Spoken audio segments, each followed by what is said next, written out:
Okay, ladies and gentlemen, I think we're at the time to start. Please be welcomed here. Glad you're here. It's a City Council, Payson City Council meeting on August 21st, 2019, and the time is 6 o'clock. I have asked Bree Sorrells if she would give us an opening prayer. Yes, thank you. Just right over to that.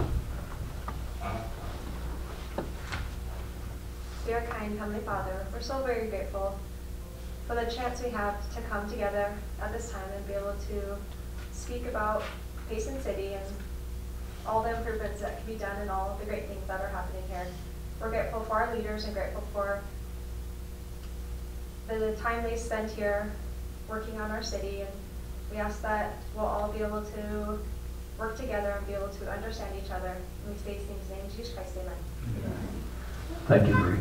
I've also asked Christy Dalton if she'd lead us in the pledge.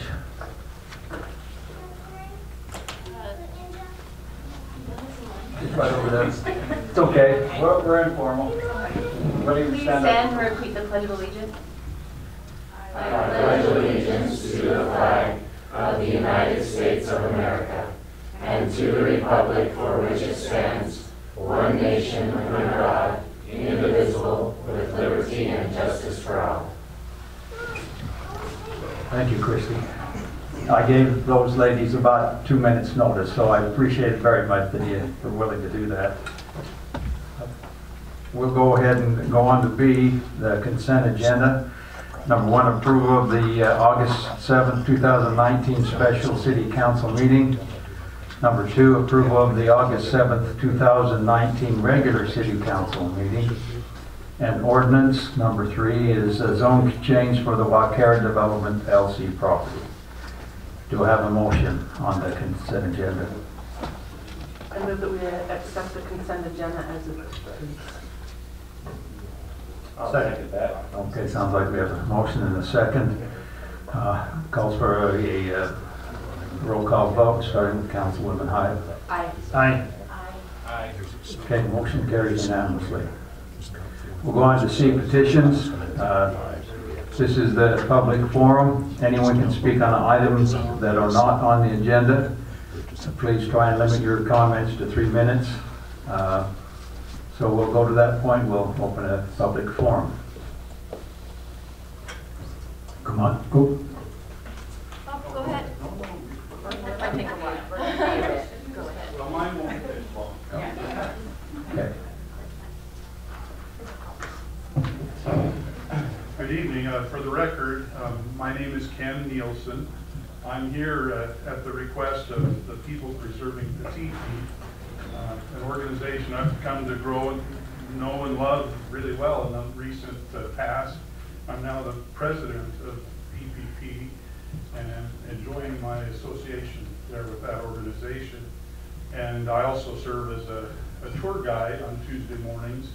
And I really love that experience. And for me, it's coming full circle because 40 years ago this month, I started as a teacher in Nebo School District and at Petite Meet. Spent 7 years teaching there and had a wonderful experience. I've grown to love the location, and I'm committed to having that continue to be a positive centerpiece in our community.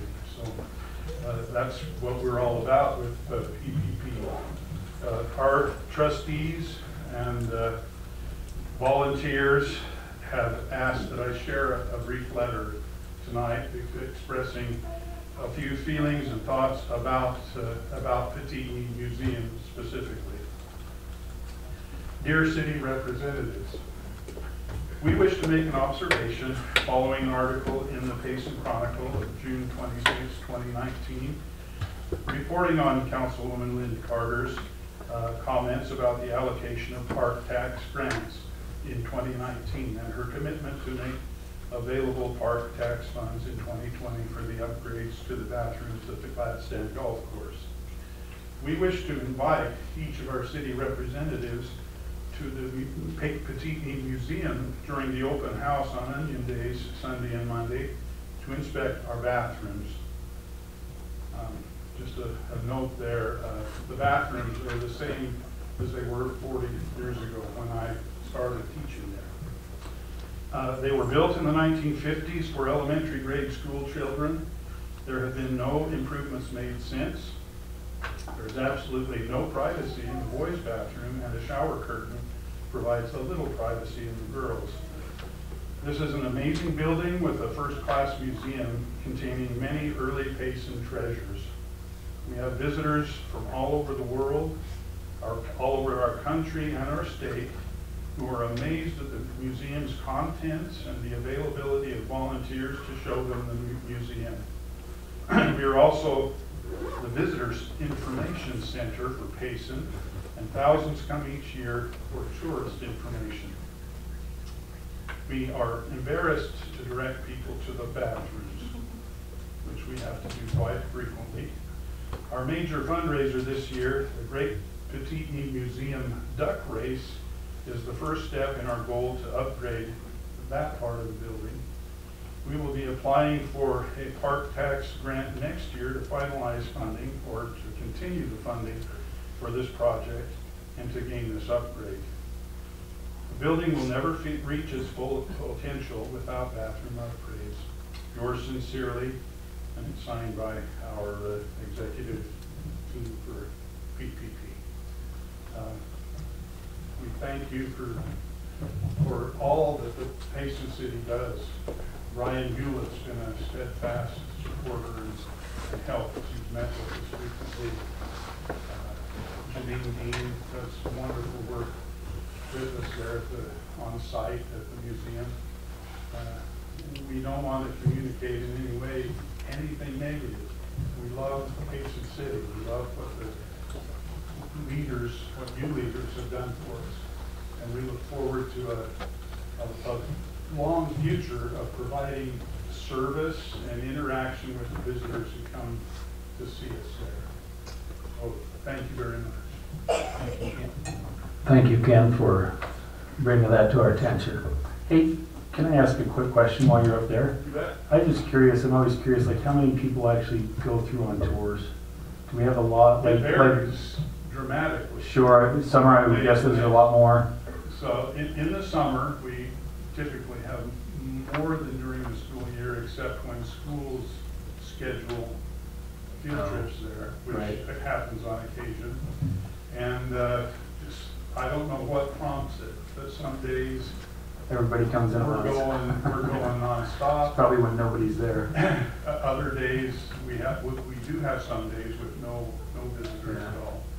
So they don't always sign the guest log. Right. I try to remember to do that, but sometimes in my zeal for the situation, I get carried away with storytelling and stuff like that. Don't always get them to sign the register, but we try to do that so we have at least somewhat of a record of who comes. Sure. The interesting thing is they come from all over the world. We've had people from very interesting places, and within our country. One of the things I've enjoyed is people that will actually come here after doing research. They'll come into the museum and ask for information about their ancestors. Oh, fun. And so, thanks to some of the materials we have on site, we're able to turn in the index and find the references that give them many times a lot of information about their family members. So that's to me, one of the most rewarding things that we do. We're actually a resource for people who are doing their own family history. So we find that exciting. And again, it's fun to tell stories because I have a lot of them. Right. And if you ever want to come, I'll share some of them. Thank you. Thank you. Thanks, Ken. You mentioned Councilman Hewlett, just so you're aware of everyone in attendance. He has asked to be late, so he will be here, but he'll be late.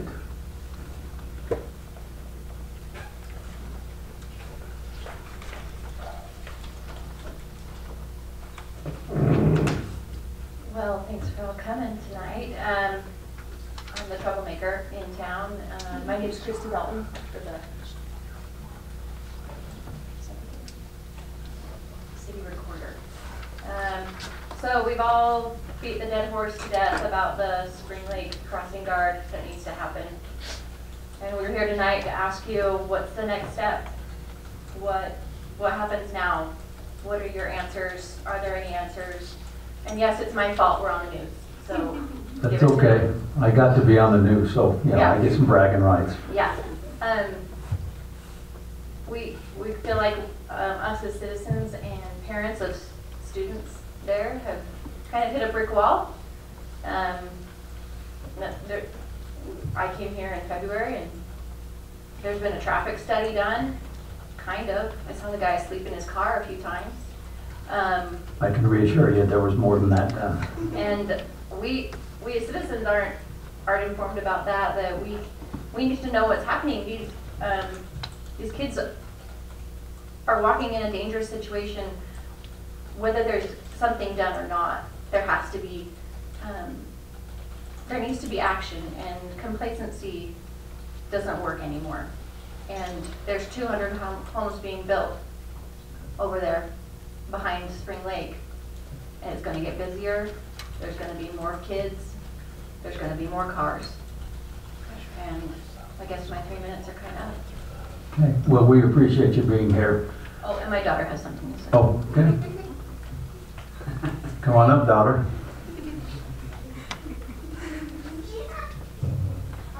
Hi, my name is Addison Dalton, and I go to Spring Lake myself. Today, actually, I was almost hit by a car. So I was just walking, and then all of a sudden, this car just. So I mentioned for her to go, and she mentioned for me to go, so we both went at the same time. So I had to stop really quickly before I got ran over. Okay, thank you. Thank you. Thank you. That was good. Good job.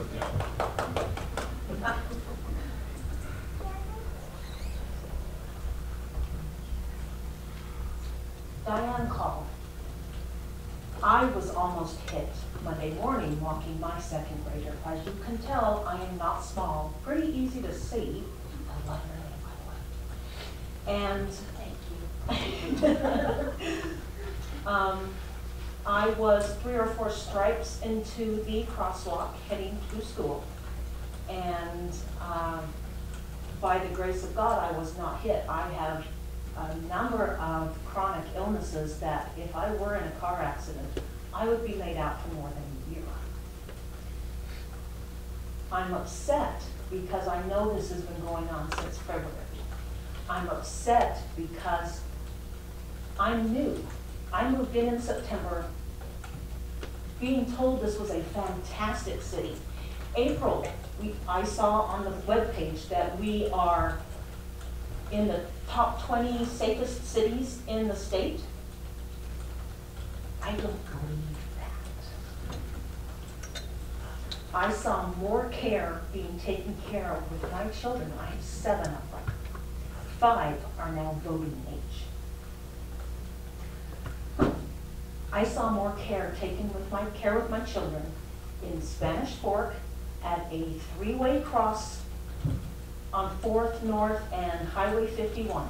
It's a 3-way stop sign. I understand it's now light. They had a crossing guard with stop signs. In Springville, my kids have gone to the academies there, Reagan and Merritt. They were given more safety precautions by private schools than they are being done by Spring Lake. And I'm upset. And Mama Bear biker bitch is gonna come out, and I'm trying really hard to hold her in, but I hold you, yeah, I probably shouldn't have said that. Biker babe, I'll own it. I hold you accountable, and I know that 3 of you are up for election. I want to see the traffic study. I want to know what you're doing. And if I don't, I have the methods to make sure you're not reelected. I would ask that the public would not threaten us, please. You know, just a second, just a second. I understand that. I understand that.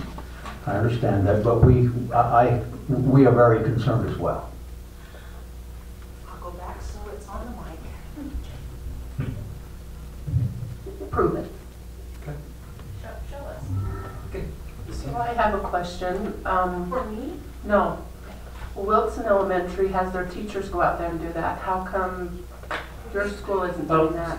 It's not on the school district property. Yeah, so there are teachers on the north and the south end that are out doing the crosswalk. I drove down there today to look at it at 4 o'clock, but this is down in the Saddlebrook neighborhood.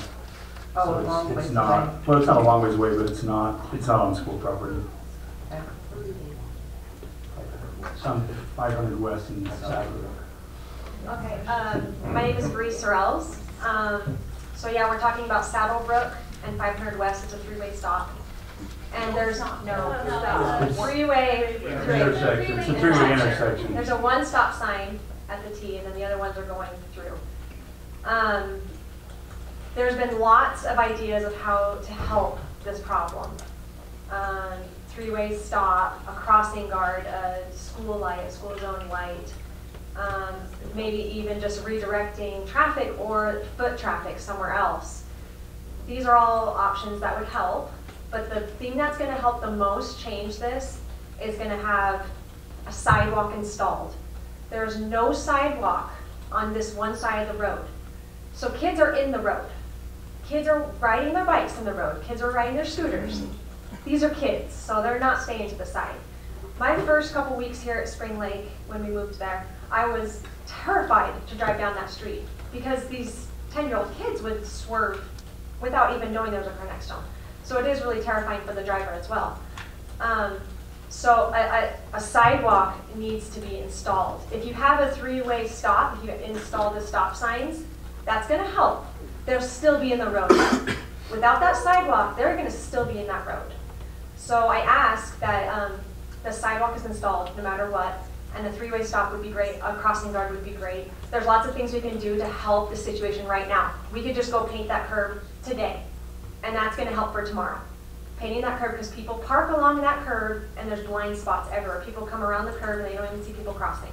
There's lots of little things to help, but really if you want to fix the problem, we need to install a sidewalk and a three-way stop or a crossing guard. That's it, simple as that. Do these kids go to Spring Lake Elementary? Yes, they do. And the Spring Lake Elementary is double the size of any other elementary Right. school. Yeah, and you know that. Yeah. So it's amazing the group that comes out for after school. It's this wave of kids in cars, and they all get funneled in right into that stop. Have they got a cross guard up on the highway? So they're not allowed to walk. They ride buses across the highway. Oh, On the west side. They're gonna have, yeah. Okay. There's some kids that opt to, but that's technically bus zone. Yeah, it is bus. okay, thank you. Yeah. So the problem is we do have protocol and things and processes we have to go through. And I know we've talked about putting it on the agenda for next week, in 2 weeks to resolve the problem. But you're like, well, that's 2 weeks away, that's 14 days, that's scary. I don't know, is it possible to just post a police officer there and ticket anybody that crosses through that crosswalk during this period of time? I don't know if we can feasibly paint it red real quick, but we could look at something like that. I know Kent's right there. Let's try to put a little Band-Aid on it. We haven't completely forgot you. We have a study that starts in September. They're going to reevaluate it again. So We have an That's engineering only study. a week and a half We've got away. District study right now too. yeah, we've got some studies that are underway. In April. Right, and it didn't constitute it. That's why we made them redo it to see if we could get it to pass. Right now, we can't put the 20-mile-an-hour zone on there because they won't let us.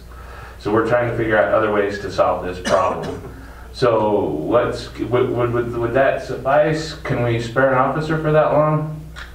If we've got a couple of them that are in the junior highs, maybe we could borrow them early in the morning. Hours in the morning, a So couple hours the- after school. The Yeah. early morning actually isn't the issue, it's after school. Yeah, after Because school. they're trickling in the morning. Okay. So we haven't heard any problems with that, although it would be nice, there's no, and she She had was her this morning morning. incident. So that it is Okay. a problem, but it's not as a bigger problem as when they all come in at once, so. So, gotta check with the attorneys. Can we accomplish something like that from here right now? Put that in place a little bit. Or do we need to have motions in place to make any of that happen? But it shouldn't be hard to just reassign a police officer There's a for, police officer that can be there. We yeah, can look at that's not an ordinance, that's just a Yeah, schedule. just an extra patrol is what it would be. Okay. that. Doesn't take the city council action. All right. No, that's why I just want to check and make sure we're not doing anything and causing problems down the road. But I know if somebody's standing in that crosswalk and a car drives through it, there are penalties associated with that. So if is it physically painted on there? Yeah, it's marked as a school crossing. School Yeah, it's a ladder crossing? crossing. Yeah. Okay. So it is marked twice on either side, but not down the road. So how the turn goes is an S curve. But right on the crosswalk, yeah, there's a signage, but around the corner, where that's causing the blind corner, there's no signage. Okay. So like where Diane was hit, you come around the, almost hit, sorry, come around the corner and it's a blind corner. Yeah. You can't see the crosswalk until you're on top of it. And we've also been told by the police department that it's not safe for a crossing guard. But Because there's no sidewalk. because there's no sidewalk on the south side, or the southeast side. Because they would be stepping into oncoming traffic. But we're completely fine sending our kids there every morning and every afternoon. Would that be an area that we could put as a special service district to put the sidewalks in? Special improvement district, whichever they call that. You have to have a vote. Okay. So we can look at that as well and solve some Like, problems. This doesn't solve your Takes particular a while. problem, and so this is a little bit of a diversion here, but that neighborhood was so It's a- poorly planned, So and poorly this is planned. why I fight for sidewalks in every development that comes. Yeah. I fight for sidewalks, because that is a problem over there, That's what we. and I understand. And if I can just say, Councilman Christensen and I are both school teachers. Like, we care deeply for students. Like, we worry about their welfare and their well-being, and I know the others do too. And certainly there's some action that, so I'm not trying to single ourselves out from the rest, but we work with school kids all day long. We're worried and we're concerned about them. My daughter goes to that school, and my wife works at that school, and so I'm concerned about it. I talked to Principal Jordan, Tressa Jordan today a little bit too, and there's a lot of things going on. It almost seems like maybe we do need to look at a crossing guard for this year, but then next year your population is going to go down to 500. It's going to drop significantly, and then a lot of discussions to have, and this would probably be better to have when we actually have this on the agenda where we can make decisions. But that's something we can look at in the beginning of next year too. We can look at putting in stop signs. I think those are all things that are worthy to be on the table for discussion. One thing I would ask, and I know I'm stepping into dangerous water here, it was relayed to me that someone went out and just berated one of the teachers who was helping kids cross safely. And that teacher was not a decision maker. They had no policy say. And so, I don't like getting yelled at, but we were elected. And so if you want to yell at somebody, you can yell at me. You could probably yell at Principal Jordan. And I don't want you to yell at her either, but let's have the discussions, but try not to. There's people who are just doing their jobs, and they're helping your kids cross the street safely in the school zones, and they have no decision-making abilities. So let's have the conversation where it needs to be. Yeah. I might make mention, not trying to toot my horn or anything like that. I'm a retired police officer, did it for 31 years. I have been in every school crossing in this city, and I have been in the same situation where all I could do is just turn around and grab hold of that little child and hope like hell we didn't get hit. So I have been there. That's why I'm passionate about it. And so we will do what we can do within the confines that we have to be in as well. But it is an important issue to us. But with all due respect, you've been sitting on this since February.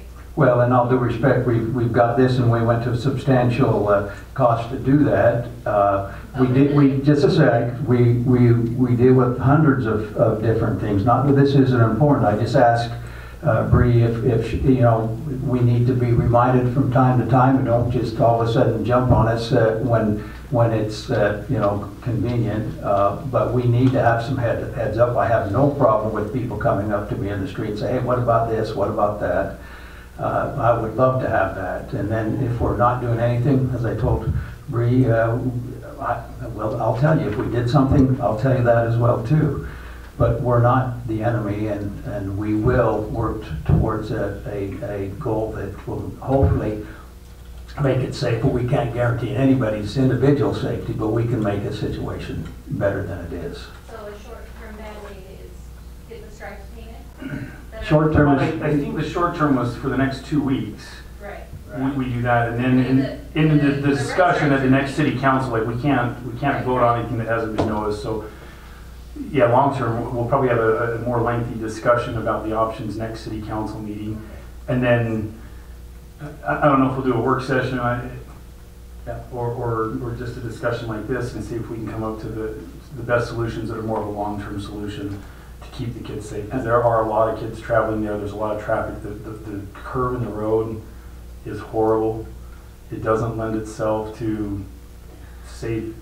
It's possibly one of the most dangerous intersections in Payson. Yeah, it's pretty bad. When you throw the kids in. Right. Yeah, and that's the thing. When you have 700 kids crossing, that increases by orders of magnitude because of the kids that are there.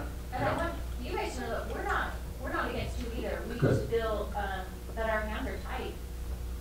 We don't know where to go and who to talk to. realize that in some ways our hands are tied too, and everything that we can, I told the reporter today, we'll do anything we can to help the situation Get a police be officer safer. out there and make And the that's straight. been a suggestion that's been made, and it would be just an extra patrol, a focused patrol. Yeah. Get a police officer to When control you the traffic. What time do the when you kids say get paint off? the stripe, are you talking about like a stop stripe So there's or? a red not fire. marked, Oh, okay, all And right. it's chips. So go repeat it, sure. Okay. Why? They say that volunteers cannot direct traffic. Oh. It's a liability. Yeah. Yeah, I think with that, you can direct traffic, but the liability is all yours. I don't know that Chief Bishop is ever gonna come arrest you, but if somebody gets hurt, that's the risk you're taking in our litigious society. And one of the The city's things- not gonna do anything to you, from what I understand. I mean, maybe they'll correct me, our attorney's right here, but I think that's just a, Tell me, Mark, because I'm going Yeah. down tomorrow. yeah, Linda will go down and I'll be in school, so I can't. I'll be down there. But I think that you're just taking the risk to yourself. So we're not saying don't do it, but if Well, somebody I- gets hurt, it's your liability. I've actually, as a lieutenant who was over the safe walking routes, went down and trained the school teachers, a training for crossing the crosswalk safely. And whether that alleviates the responsibility, probably does not, but it may mitigate some of that too, so. But not if it's not on school property. Well, we have teachers right now that do it off of school property. Down at Wilson Elementary, they do it out in front of the school, and they do it on the back of the school, on city streets. So, And they're having the same problem. They're having the same problem too. It's not just you guys. That's probably a Geneva School District policy issue, I would guess. It's too far. Because there's tons of parents that would Because, be more than yeah, happy because I to think go out there. Nebo, from what I understand, Nebo, and I shouldn't speak, I'm not speaking for them just because I work with them, so know that, but it's my understanding that they're worried about liability too, of the teachers down there. But that's a good question that we can ask them. okay, I think we've probably expended our time on this particular issue, but it does remain an issue that we are passionate about. And go ahead. You said it was on the agenda. When is that meeting? That could be the next council meeting. We can put it on the agenda. That's First Wednesday. first Wednesdays and third Wednesdays. So, September 4th. okay. And we can attend that? You can take, you bet. Absolutely. This is the Yeah. public business. It's So open. It'll we want you to basically be here. Past this a little bit, but it'll be an official agenda item. Okay. Great, thank you. We got to have some semblance of order. If somebody would like to talk, they can come up to the speaker, please.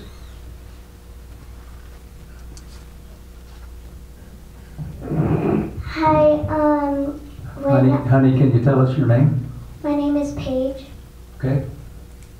So me and my next door neighbor Jackson, when we walk to school and I have to go on that road, I feel scared that I'm gonna get hit or hurt, and I don't really want to cross because I don't want to get hurt, and so I think we need that problem fixed. Okay. Thank you, honey. Appreciate you. Ma'am, did you have something you'd like to tell us? Please come up if you would. What's your last name?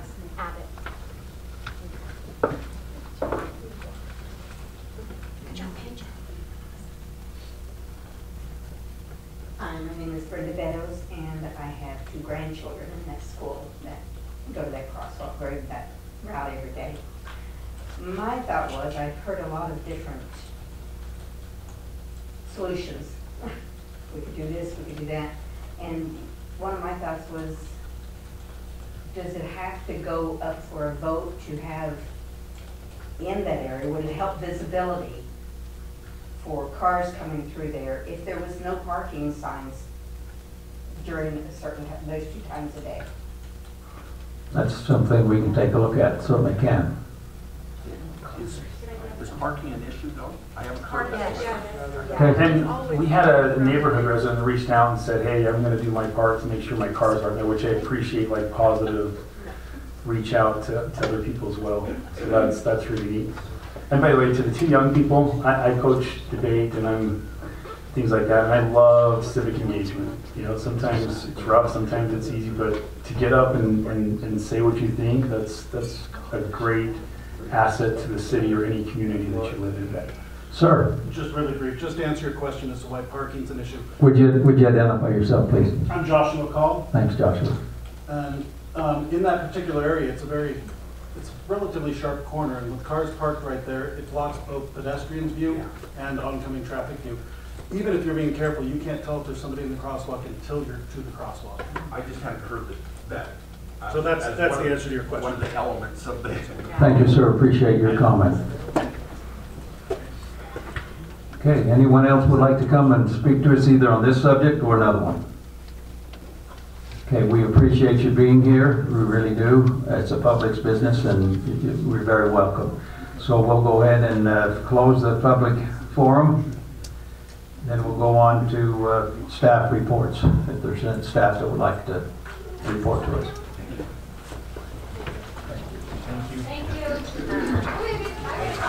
That's fine. That's fine. It really is.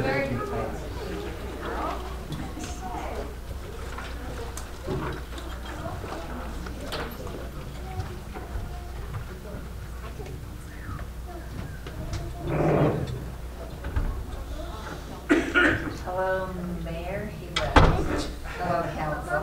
Is it on still? Did I break it? No, it's not. You just have to talk loud. Okay, well, all right. So I'm just here to remind you that Onion Base is right around the corner.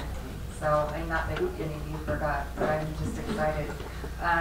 So this is our 90th year, so that will be fun. We have some new attractions. Oh, just to answer your question, Doug, every year when I count up how many volunteers through the year, it always averages around 34,000 a year. So 34,000 total a year. volunteers for? No, visitors. Oh, for Onion Days. No. I'm sorry, I skipped to the petite meat. Oh, When I count up okay. how many people sign the log, it averages around 34,000. a year. Very cool. Yeah, that's a lot more than. I guess I opened a can of worms about bathrooms. Yes, you did. Sorry. Linda, the reason that you spoke to it is it was part of the Parks Tax project. I don't know that the city had applied, but you know, that's something They haven't applied. They can, yeah. Yeah. I do have a question on that, just out of curiosity. You might not be able to answer it since it was brought up. So Petite needs a historical building. I know sometimes historical buildings, if they make those changes from the original form, they lose their status as a historical building. Yeah, so the Like the bathrooms. Hotel Colorado, for example. Right, so the bathrooms are actually on the other side. Oh, okay. It's still historical because it was built in the 70s, but it is not on the museum side. Okay. It's on the ad. Yeah, and I'm not saying don't change them, that's a talking point that, Right, but Right. eventually, historical or not, they're bad. if they don't work well. Right, they're little kid bathrooms. You can't I even guess go we want to go close real to it. historical, they probably had outhouses in them. Yeah, they're not that historical. TV? Anyway, but we're just getting so many, I know we're having a lot more events there, a lot more people, and it really, it's embarrassing. You know, make sure you let that shower curtain all the way shut, you know. This is the same problem with the crosswalk. It doesn't brought to our attention. We don't. Yeah, you so know, that's why I asked Ken, our new president, I said, it's a great time is to come to the city council so everyone can Yeah. hear it. So, yeah, so it was good. He did the right thing. So anyway, but you're right, there's things we need to look into, because right now the bathrooms can't be fixed. They would have to be Replaced, replaced redone. and redone. So that's why it would be a huge, Well, a lot of people use that new site anyway. yeah, that's where all my A lot of kids dancers and- and everywhere, so it's, yeah, so. And I have one favor to ask. Please don't say in the Chronicle that I opened a can of worms. Please. Say it more like Councilwoman Hyatt. The rest of this year. Hyatt, no, it's Carter. Carter. Like Hyatt's. Councilwoman Carter brought to attention bad bathrooms. Of course, there is the freedom of the press, Denise. Freedom of the press. You're on YouTube already. Trying to shift some. Anyway, so I'm excited for some new events we're having this year. I would love for the mayor and I to sit down and kind of, if you don't mind, assign some places, because I would love to see you guys through the park at different events through the whole weekend. I would love to see one of them there at all of the events, which would be great. I've kind of done some signing already. Linda's helping me at the info booth. Doug is helping me on the water slide. So, we'll fill in the gaps, and because I would love to see you guys at all. I've been trying to find some time to do that, and I will find time. You're good. But we're excited. We have with our new pickleball courts, we have a new tournament. We're going to have a huge tournament. So we're really excited, looking forward to that. We have a skateboard competition that's come back, kind of left for a few years, but we have a gentleman who's on board to do that for us again this year. Something new this year too is we're going to have a night golf tournament, glow in the dark, which is going to be so much fun. And Tracy is not here, but I'm sure he's way excited. Yeah, so he's going to do that for us. And then of course the duck race that we're doing, all proceeds donated will go to the museum to help our bathrooms. Have we done the duck race before? No, this is brand new. Okay. Yeah. I was like, I don't remember that. Yeah, so, well, we will make that happen. Yeah, Cameron Phillips, I've already spoken with him, he's gonna make the magic happen and bring down the water.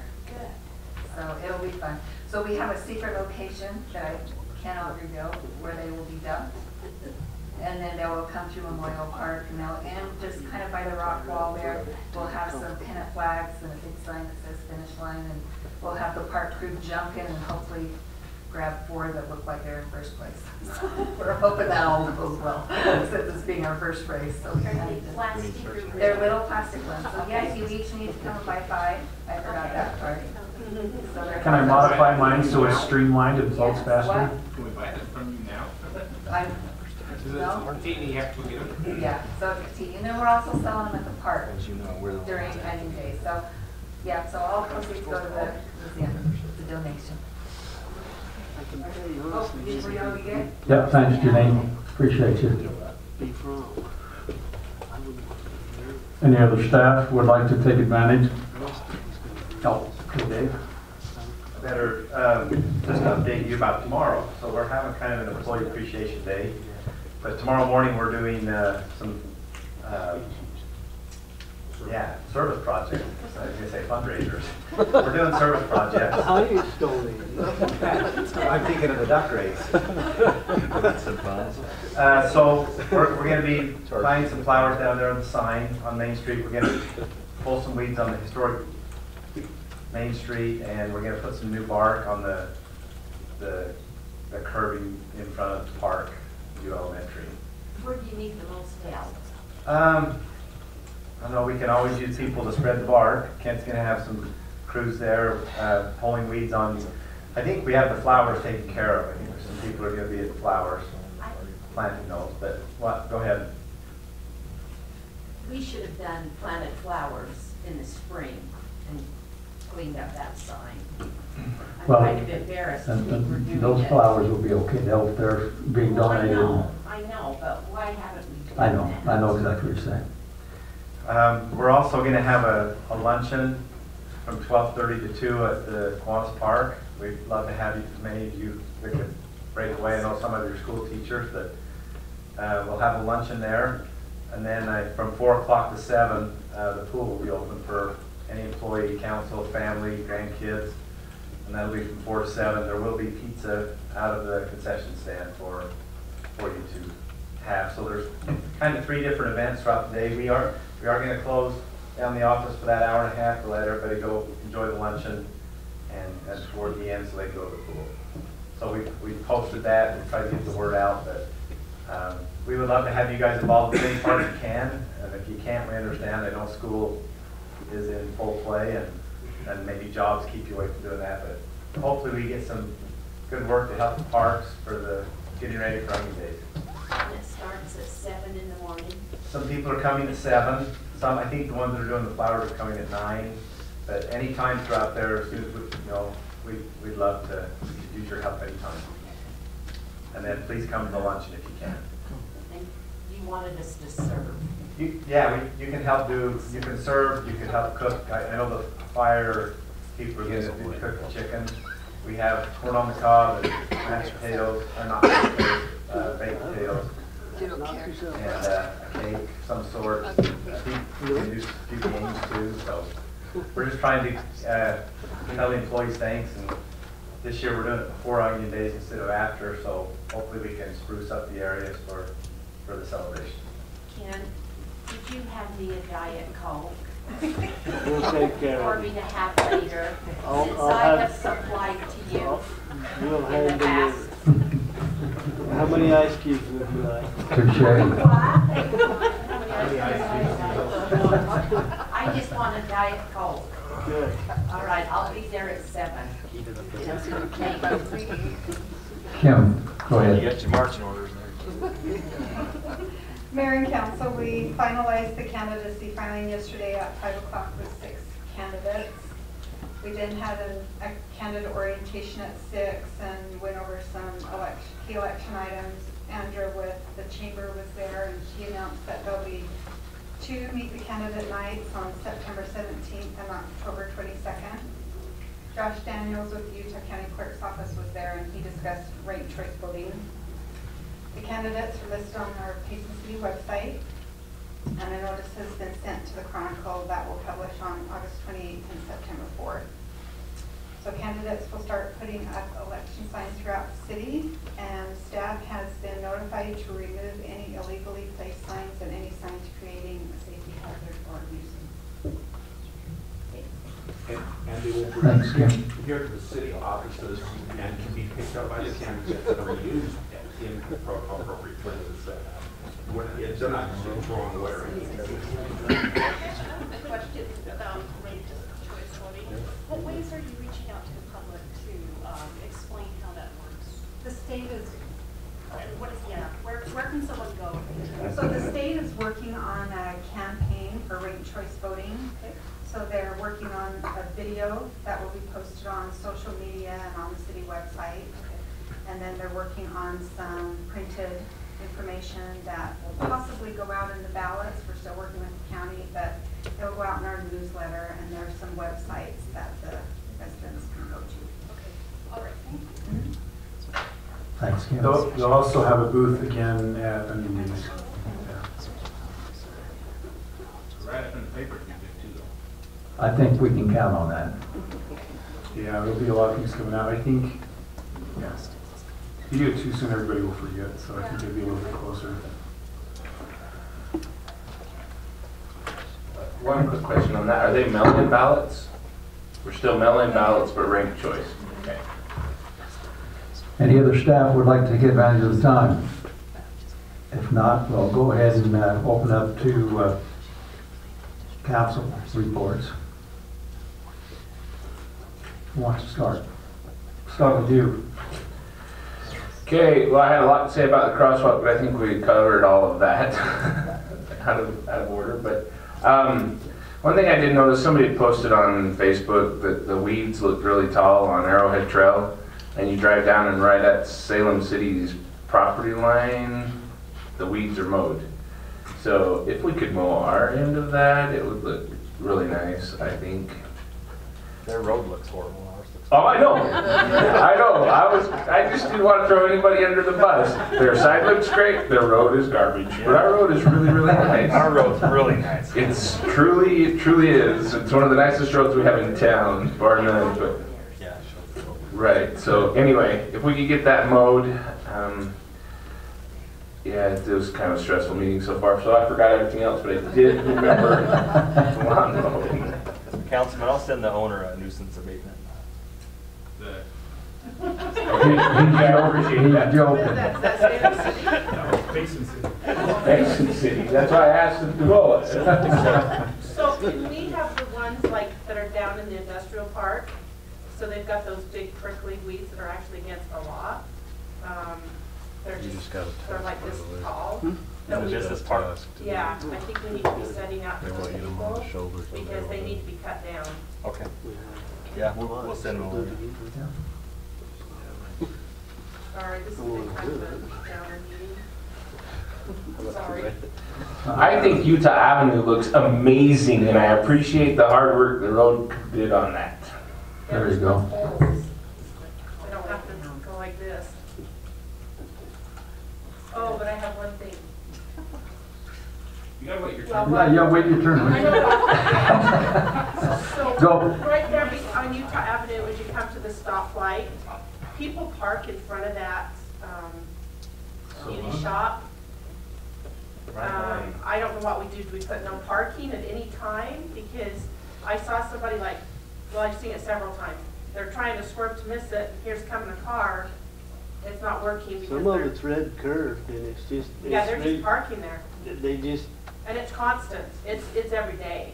We've had this problem for a long time. There's no parking in the back. There's no parking on the road. There's just. Well, they have like 4 or 5 different parking back there. Yeah, but it takes a real small car to utilize those. Once you get in, you can't get out. Yeah, it's pretty tough. In my Tahoe. Well, So especially I at know it's back lunchtime. there. At lunchtime, you got the beauty shop, the dog, or was it? Well, and it becomes an enforcement issue when you know, it's just really hard to enforce it because the officer's doing other things as well. But whenever they see it, they should be able to step out and take care of I'm just it. wondering, you know, because I thought about going in and into the beauty shop and saying, hey, whoever owns the car needs to have it moved because it's going to get hit, and they're the ones that are going to be paying for it because they're parked legally. Yeah, we had the beauty shop pull their cars towards the west a little bit further, and they're actually utilizing both sides of the road. So I don't think it's them still. I think we talked to them last year. Yeah, because it was right in front of the beauty shop. It's more the customer. Do you think it's the dog place? Beauty shops there. She's only open a couple days. It's just the customers from various businesses going in there. Well, it was a little sports car. I mean, it wasn't like an old lady or something. Yeah, we can look at it and see. Should I call you every time because it's like literally almost every day? I've almost done it before. Yeah, I'll add it to my list. I'm sorry. Okay, I don't need to speak anymore. I'm done. Linda. I really don't have anything. I'm just looking forward to my favorite holiday of the year, Labor Day. No, Labor Day. And you might get sick of me because I'm at the park from morning till night. That's why I put you at the info booth. Oh, thank you. Anyway, so that's all I have, and I appreciate all the work that she does for that, and the salmon supper, and all of them. Thank you. Okay, I'd like to just take a real quick turn. As we're speaking, the fire department is out taking care of a fire on West Mountain, and that's one of the reasons that Scott's not here, Scott Spencer, Chief Spencer. So we're very appreciative of the things that they do and fighting the fires that help keep us safe. Yeah, I don't have a lot. I had something I was going to talk about too, but I think I got derailed as well. But I actually do, just in general, they're not here right now, but maybe anybody who's watching or reading the minutes, I really enjoy it when residents come in, even if they like come in and they're like, are mad at us or whatever, but we don't get resolutions, and far too often people talk to their neighbors, but they never talk to us. Like, there's a lot of information that, like, why don't you come talk to us? Like, I can address a lot of issues if I know what they are, but I can't be everywhere at all places at all times. So I appreciate it, and I appreciate when the young kids, like I already said, when they come and get involved. So I'm excited for Onion Days, and I'm excited to see, to have a discussion about safe walking routes as well. And I think there's a lot of good things going on in the city. So appreciate everybody's work, and some of it's painful, but there's a lot of things happening in the city. Okay. Okay, great. We'll go on to staff, scout certificates. Are there any scouts? I don't see any, didn't have any names, so we'll move on to number 4, update on ULS Payson Outreach Project by Central Utah Water. Okay, Travis. Mayor and Council, I just want to introduce Mark Reichenbach. He's with Central Utah Water. He'll just go over some of the layout and kind of what the plan is for the 60-inch pipe that they'll be installing through the city. So I'll just turn it over to him as soon as this speaks up. Okay, thanks, Mayor and Council. As stated, my name is Mark Reichenbach with Central Utah Water Conservancy District, and I work on the water supply system that's bringing Central Utah project water from Strawberry Reservoir to the cities along the Wasatch Front. And one of our pipelines that's serving South Utah County is the Spanish Fork San Juan pipeline. And many of you have heard about this pipeline system for decades, and it's coming, and when and if it's now here for it to come through the town. And I want to talk about that. And there's 2 reaches affecting the city. This reach is the Payson Spring Lake Reach. It's about 4 miles long. It starts on the ridge just east of the 7 South extension. The north is to the left on this map. And it's going to come down 700 South to Main Street, go down Main Street to 1400 South, turn west on 1400 South to Highway 198, and down 198 to 128 South. And at that location, it's going to turn west across the interstate and go on down southwest of San Juan. This is a 5-foot diameter pipe. It is, if many of you remember the old Monk's Hollow reservoir site up in Diamond Fork, that is the pressure head on the pipe. That's where the inlet flow out of the tunnels coming from Strawberry go in. So we have about, okay, thank you. So we have about 750 feet of, to give you a perspective, the static pressure on this is 750 feet higher than the city secondary pond along the Strawberry Highland Canal in the canyon. And under operating conditions in peak summer, there will still be 400 and mostly 500 feet of pressure head. And so for the cities, this represents a way to gravity flow into the upper secondary systems in those areas that are going to develop up high. And particularly Spanish Fork City actually is taking water this week, test water. We built their turnout a year ago at the bank of the Spanish Fork River, right below City Dam. And they see the value in that we're breaking the pressure down to 200 pounds in their secondary pond. They're currently pumping wells and setting wells up through that 36-inch pipe, which is costing a lot of energy. This one, we're actually breaking pressure and gravity flowing into that same system and that system is in test startup right now. So the 10 cities of South Utah County have contracted for this water in 2005. Each of the mayors signed, and it was the 10 city group. The 10 city group has a unofficial allocation among the cities of how much water there is for each one. But in addition to contracting for this water, we also provided in those documents that the 10 cities could convey up to 10,200 acre feet of Strawberry Valley project that the cities may have, bring it down through this pipeline system and be able to feed it into the higher pressure zones rather than have to pump it up from the Strawberry Highland Canal. So I just ask for clarification real quick just to make sure I understand. So the water is going into the ponds, or it's actually going to provide pressure directly to the homes? No, this will be essentially wholesale to the city. Okay. And the cities then will decide how much to contract different cities are doing different things. Spanish Fork City is actually in their developments now. They're, instead of taking water for developments, they're now taking dollars to have the development buy into the city supply of the system. It's because the city wants to use up its allocation. So the developers are paying the city to buy CUP water, additional water supply, rather than just utilize the existing. It's going to extend the existing supplies. Jill, did you catch that? I like that idea.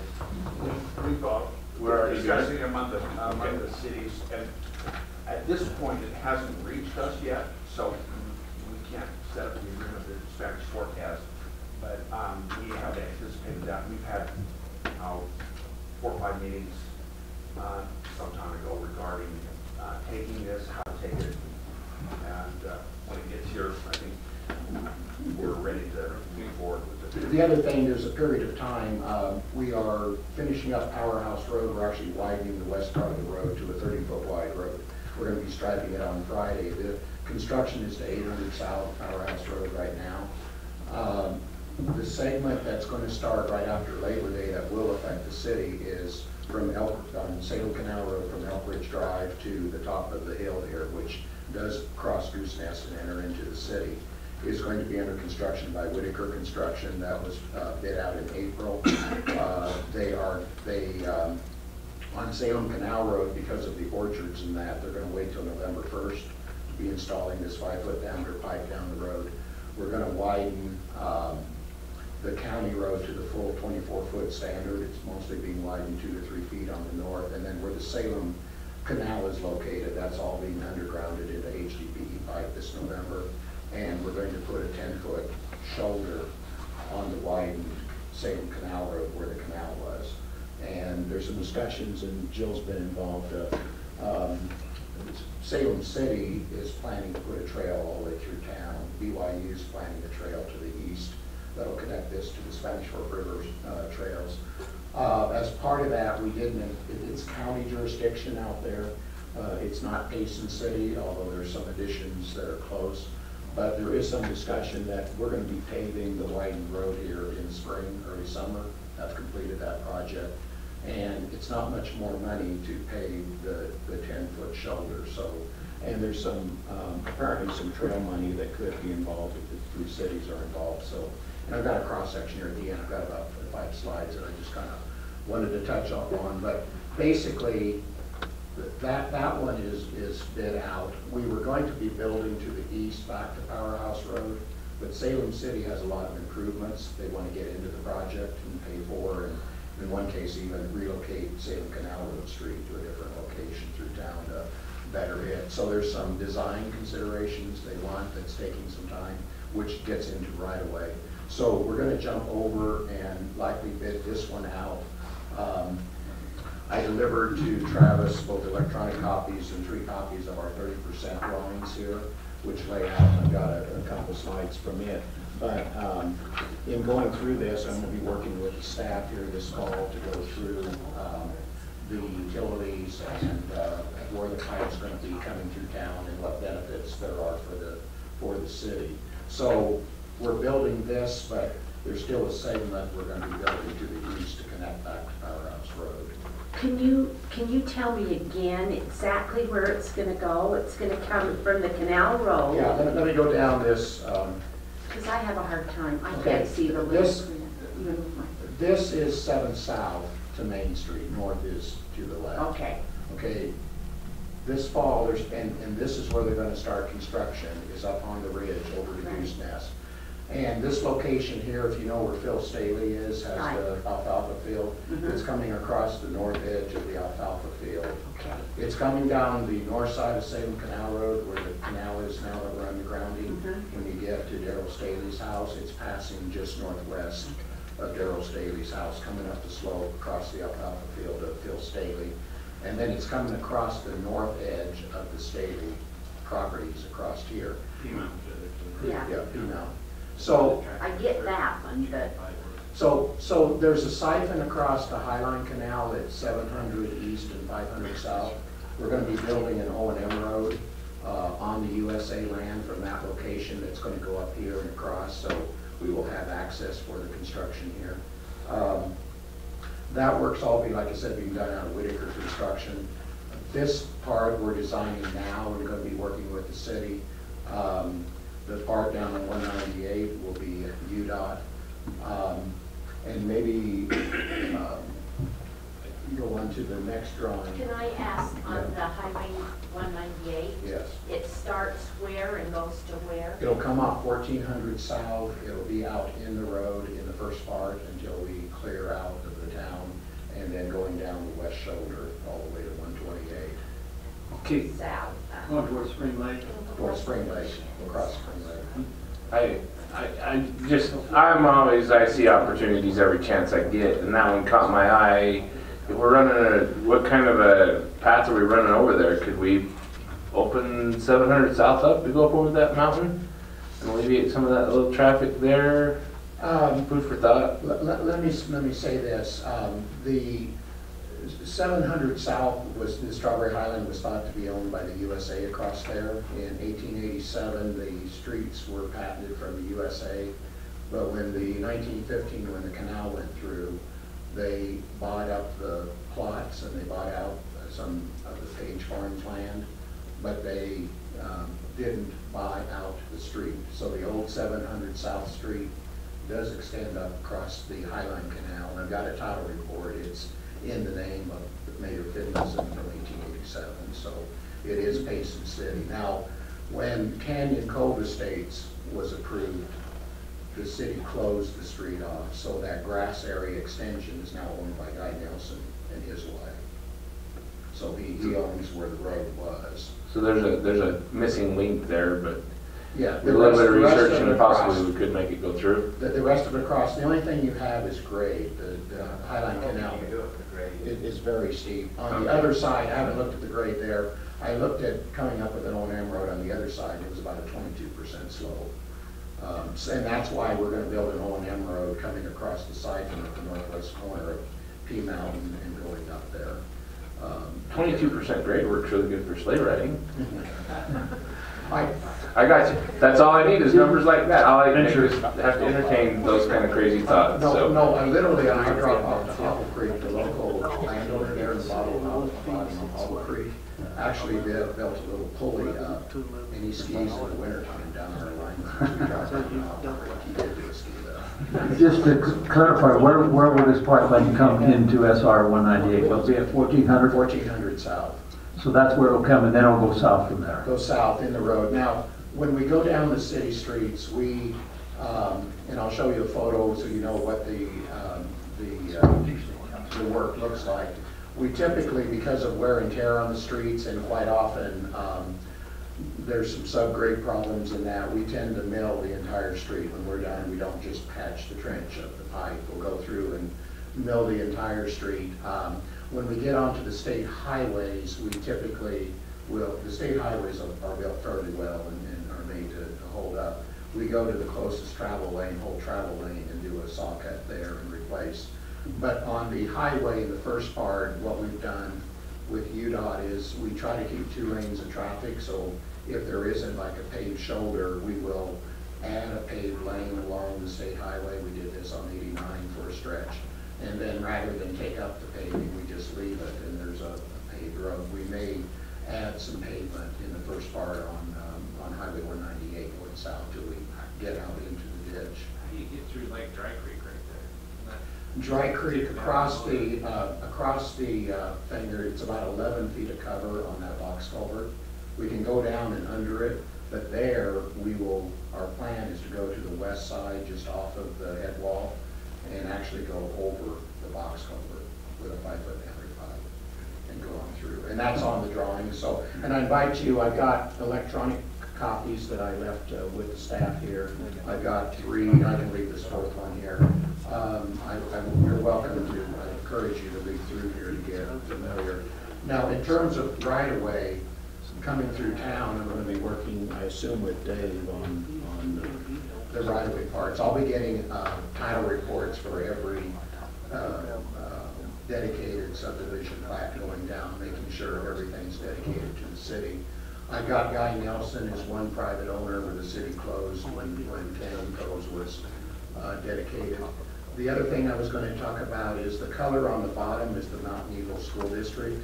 Their right-of-way description said their right-of-way starts at the west side of Main Street, but then they give a description that sticks out into the street.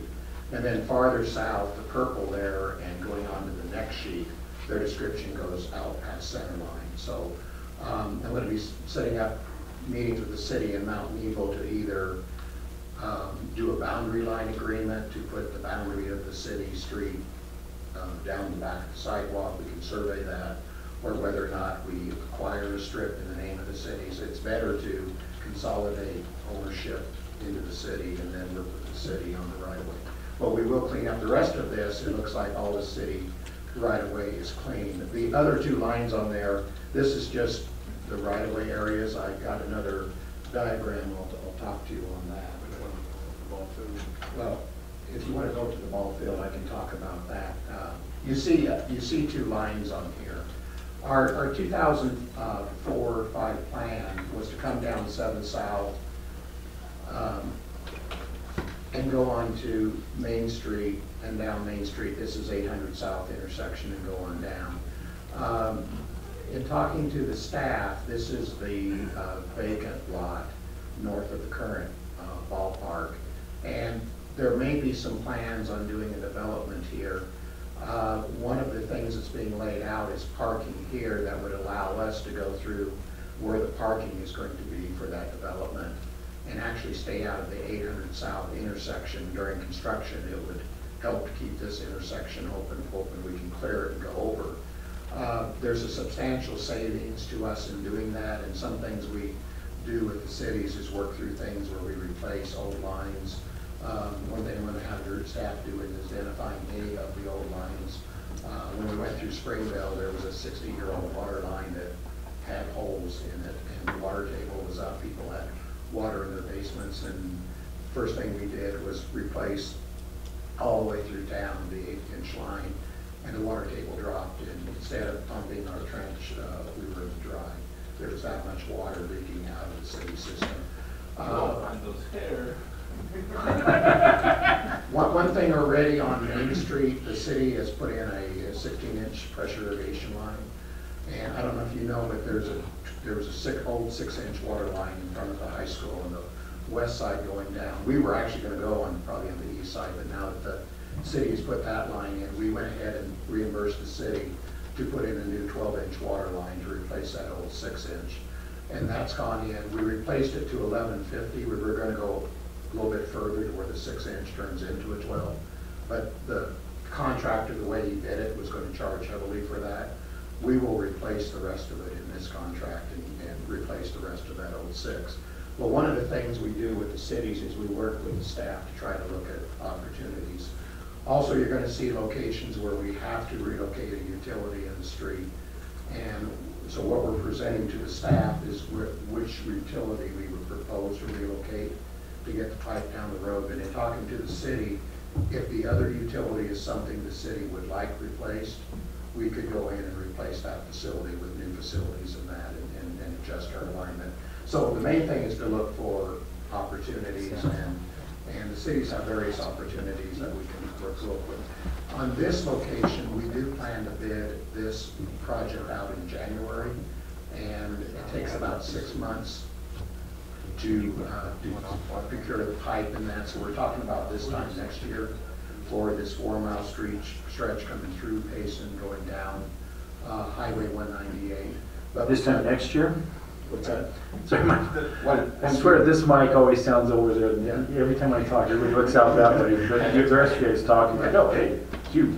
Yeah, we're talking about completing the drawings and bidding this at the end of the year, so that we select the contractor. We have 5 pre-selected contractors on this pipeline project, and once they're awarded the job, it takes about 6 months to sign their contracts, get their submittals in, and have this pipe made. This is welded steel pipe. I'll have a photo of it here at the end to show you. But by that time, it's about this time next year. We also have a public information program requirement where they've got to be done to the citizens in the city and that. And then I thought it was a year longer than that, so that's good. The other thing we'll do is we'll work with the schools, like on Payson High School. We have a long enough period that we can dictate windows of when certain stretches have to be constructed. Like we can dictate the heights got to be constructed in the non-school period and that. We also can pick certain intersections and give them 1 weekend to get across the intersection and have the road restored and that. So we have a section of specs that we work with the staff on where we get into scheduling. What are the schedules? Just like on the other reach on Sabin Canal Road in the orchards, we said because of the leaves and the concern about that, we said not till November 1st when that construction take place. So there's a lot of things here, but one thing we do need to do is work with staff and determine whether we stay in the street and go down, or whether we work out something that works out with the development schedule to do something here and then work with the staff that we can use the money, we would say, to help the city with things that are in the city's interest. Okay, I was going to say from a selfish standpoint, like this looks really nice, but I wouldn't mind having that intersection redone at the same time. Okay, well, here's the other thing which the staff brought that up. Here's my reaction to that. We can still justify wear and tear, like they were saying we really wanted Main Street repaved there. Yes. We can still repave Main Street. I mean, you don't have to have the pipe in Main Street for us to. So from 700 South, so right now you're just showing it as a Main Street down by the ball field, but from 700 South down, you could, so that entire length you could repave?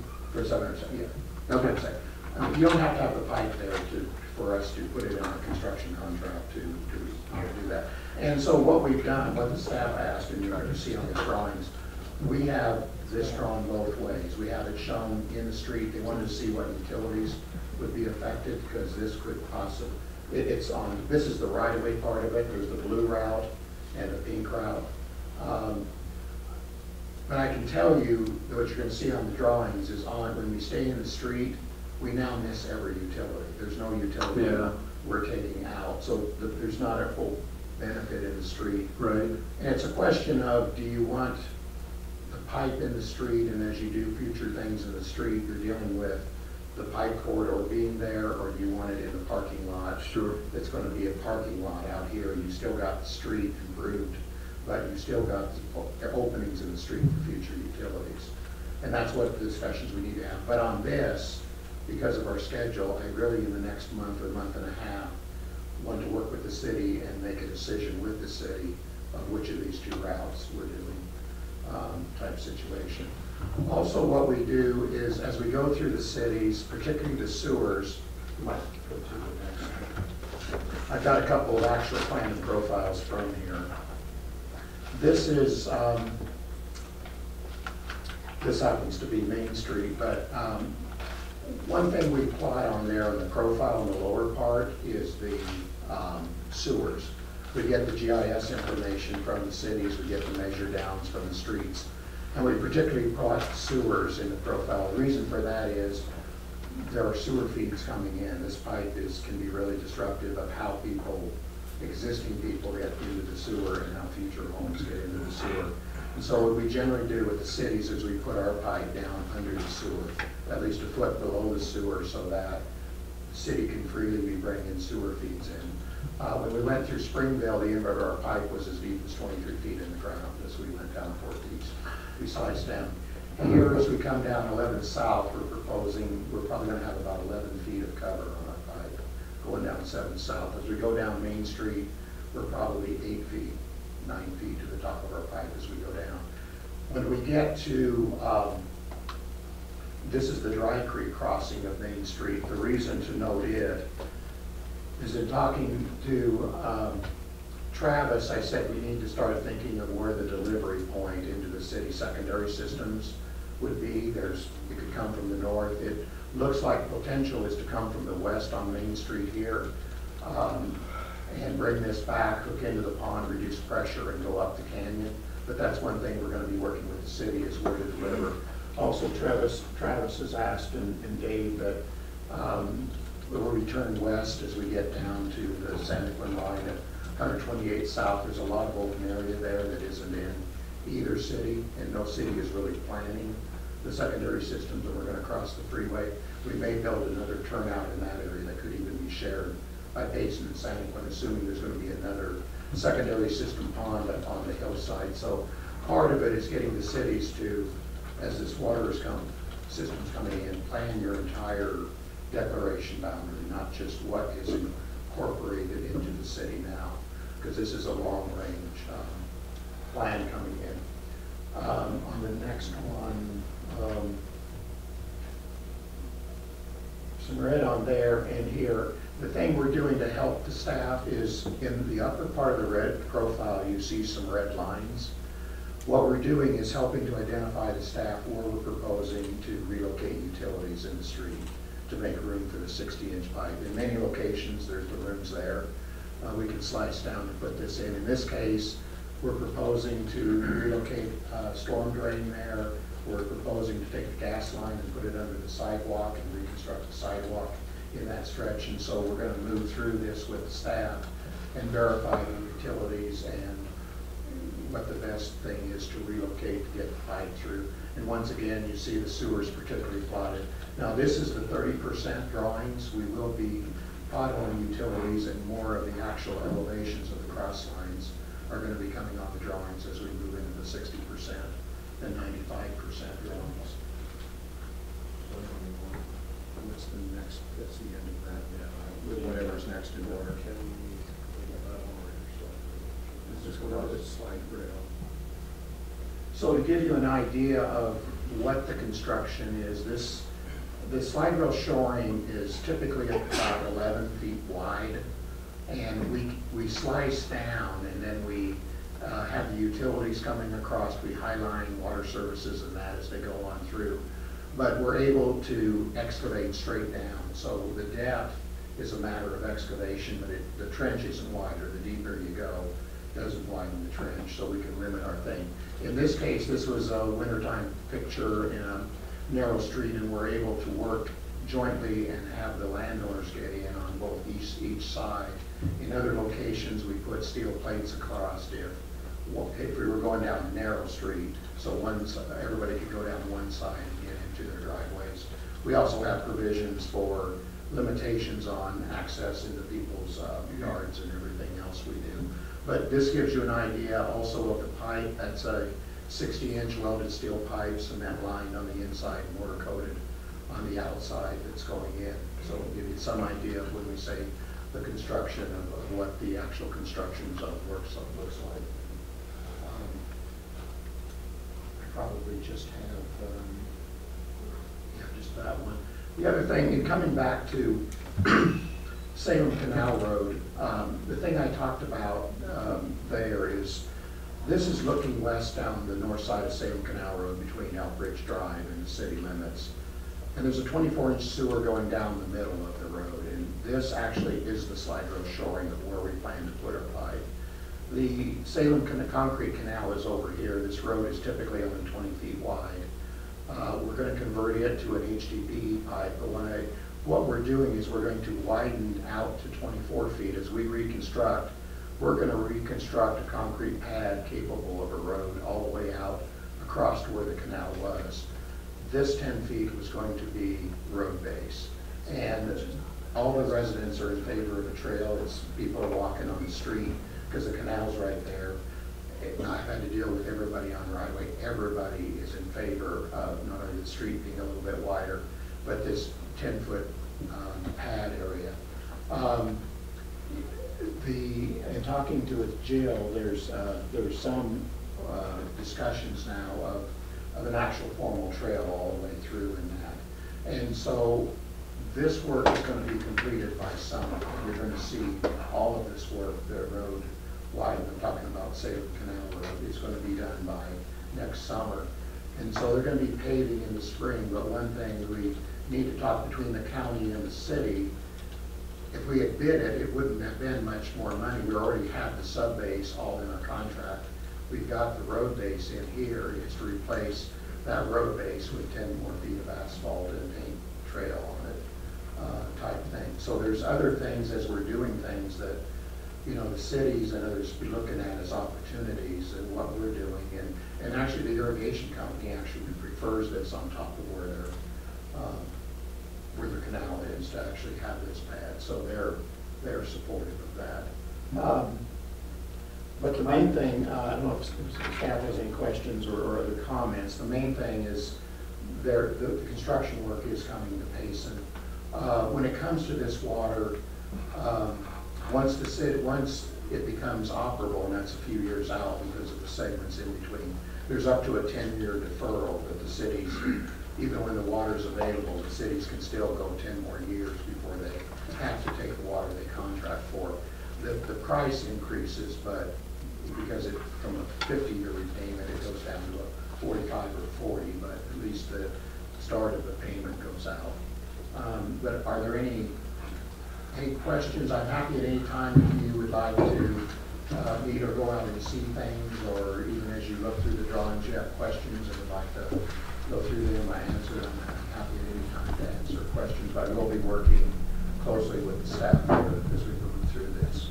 So this will help, so we know our population is going to double at some point in time. How much of this will this take care of? Do we have an estimate at all? Are you talking about water? Yeah, about the water, like the water that we get from the pipeline. Well, in terms of the additional water, the original amount allocated to the contracted to the 10 cities was 30,000 acre feet. Some of it's been turned back to where there's 23,090 right now. The cities among themselves have divvied it up, and that can change because it's either you contract it or it's going to go to another city. So I think Payson's is on the order of 5,000. I think it's a little over 5,000. I'm just wondering, because we've talked about water before, when we had the water guys come in, and it seems like there's lots of water, but holding it and using it were different. So, like, does this address all of our needs so we don't need a reservoir, or is that another question for the different entities? It's not going to address all of our needs. Yeah. Hanson Alus is doing our water update, and they're incorporating this. Okay. Hopefully we'll have a draft study in the next month or so. So we currently use about 3,700 acre feet out of the High Line right now, so this is more than that. So this should last us for a while. The other thing that could be a benefit, which I alluded to, is that you have some water supplies that are down low.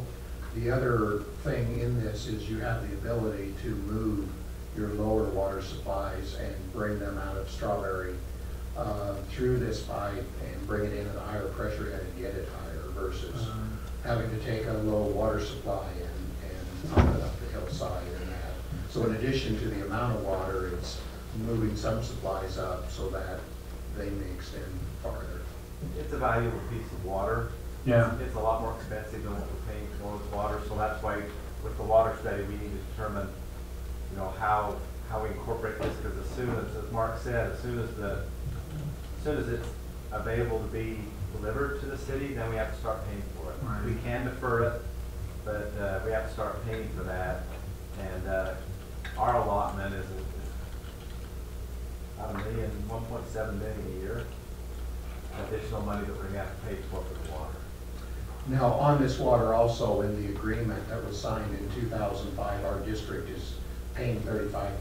For the South Utah County cities, we're paying 35% of the water cost, and the cities are paying for 2/3. When Jordanelle was built, we did that for Salt Lake County, and since that hadn't been done in the South, we agreed to pay 35% of the water costs coming into the South. The other thing on the turnouts is Travis has been talking to me about a city delivery east of P Mountain, and we are going to be building one at Elk Ridge Drive, and some of these are turning into joint plans among the cities, where Salem City wants one of theirs to go up, and it may involve Elk Ridge, where there may be a common pond up where the cities, 3 cities or 4 cities, take their water up into a common pond through a common paid-for pipeline and bring it down. So it's required, and what's good is the cities all have the same engineering firm looking at their planning, so hopefully it's coming together. Let me also say is we're going to defer the actual turnout construction in these reaches to give the cities more time to come up with a plan and then build all the turnouts mostly in one contract. I have a question for you on turning this into M&I. What's the plans on that? This is M&I water. We did an environmental impact statement that said it's for secondary use. So it is municipal industrial water. When you get into, you're getting into 2-acre thing in that, but it is municipal water. It's contracted to the cities. But are you gonna have a good plan to clean it at some point in time, so it can be used for municipal? The city, our district, Central Utah Water Conservancy District, operates 3 water treatment plants, 2 out in the Payson and 1 at the mouth of Provo Canyon. We are actively looking at a plan to possibly build a regional plant for the cities and bring water in. And we have other sources of water. The other thing is, I talked about wheeling the Strawberry Valley Project water for the cities through this pipe. As part of that, when a water treatment plant is needed and constructed in this region, this pipeline also can be used to wheel other water supplies in that could feed into the water treatment plant and then be contracted out to the cities. So there may be other future supplies wheeled through this pipeline, but it's going to allow the infrastructure to move water regionally between the areas. I have a question. Yes. Is it going to be a true acre foot that we get? Yes. Very high, accurately measured. Yes, there's, when we, water that's brought down now in the Strawberry Canyon, there are conveyance losses charged along the way and all of that. We don't have those built into this. Because it's a pipeline all the way. It's a tunnel or a pipeline. It's enclosed all the way. Evaporation or holes in the canal. The meters are at your delivery turnouts along this pipe. That's where it's measured. We'll be getting more information to you as we meet with Mark, and if you have any comments on some of these, we can email you the drawings or put them in a Dropbox where you can look at them. Okay. Or if you want to come in sometime and talk to Travis or I or Jill or whoever, it's a big project. Okay. All right, thank you for your time. Thank you. Thank you. Okay, we'll go on to action item D, action items, resolution adopt of community revitalization plan. Jill? Yes, Mayor and City Council, we have received a request from Cordes and Associates to adopt a community revitalization plan. This plan outlines strategies and goals for supporting residential growth in our community or the rehabilitation of low-income housing in our community. This particular company is looking at applying for low-income housing tax credits for an existing low-income project in our community. It is listed in the plan as Mountain View Apartments and Mountain View East Apartments that is located north of the post office. And so they will be applying for those funds later in this year. It is a very competitive process to receive these tax credits. They have indicated to us that having a community revitalization plan adopted by our city council actually gives them additional points in that competitive process.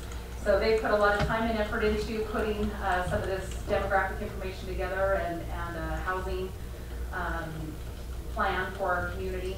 A lot of this information will also be used in our housing element that will be adopted as part of our update to our general plan. But at this time, with their timing of applying for this funding, they are requesting the City Council to approve this community revitalization plan.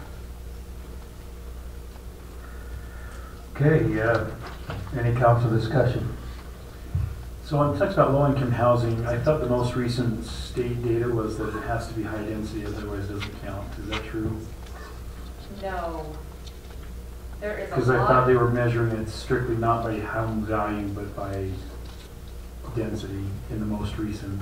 In the House Bill 34 that was adopted this last legislative session, there are a myriad of strategies that a community can use in order to remove barriers to providing affordable housing in your community. I think higher density multi-family projects is one of those, but that's not the full equation, because even though you have a high density area, it doesn't necessarily mean it's going to be affordable. Right. And so there are a number of those. We are actually using the compact residential development, the higher density residential, as one of our strategies, along with others. And that's something that will be put in our housing element in the general plan.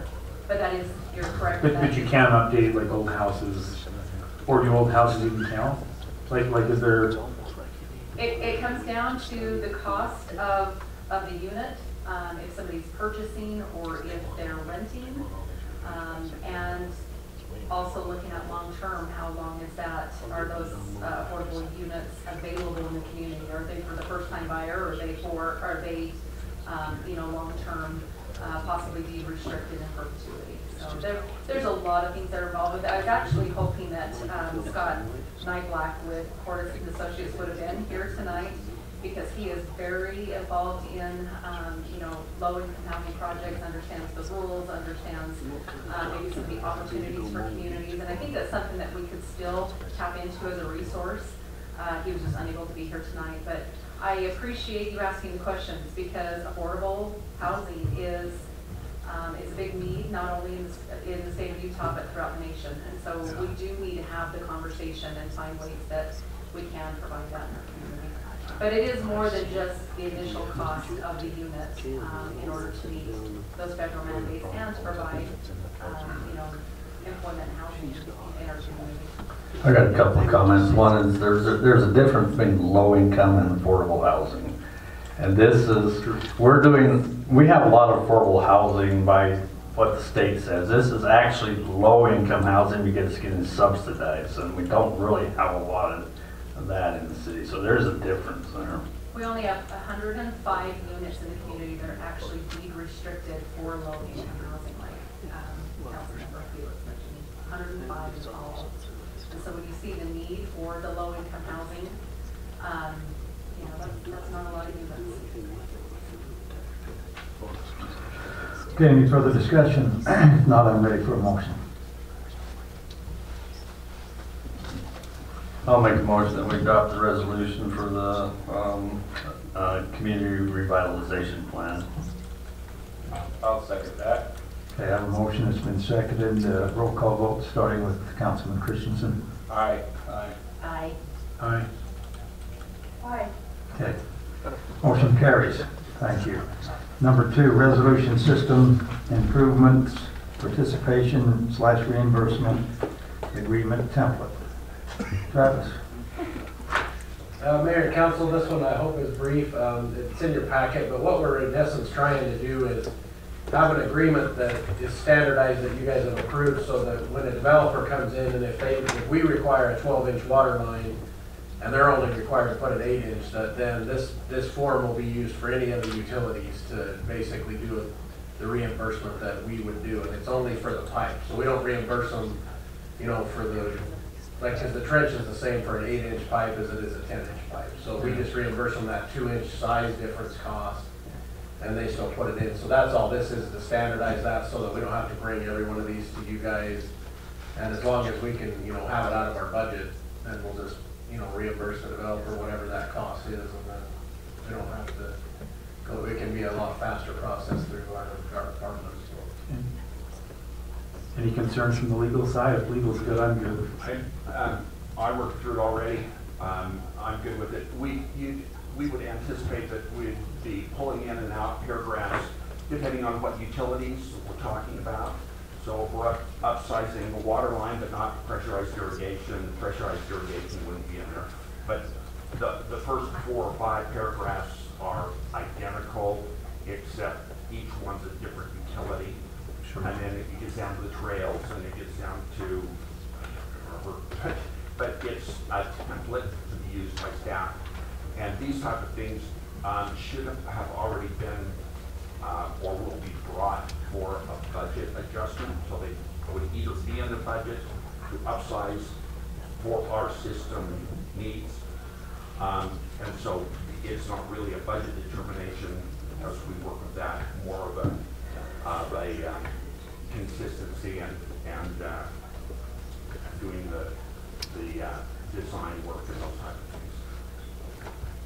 The only thing I have is if it's not if we haven't put it in the budget and we need a budget amendment, the budget amendment needs to be approved before this is done. This is not, yeah, I agree, and that isn't the intent of this.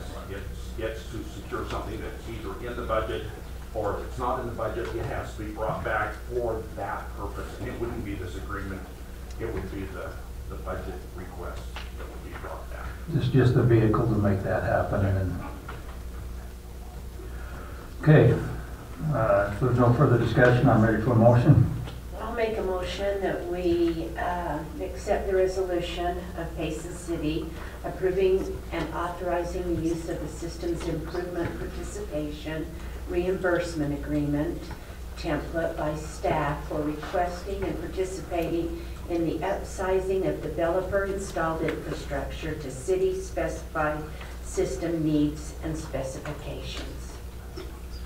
Okay, I have the motion. Is there a second? Second.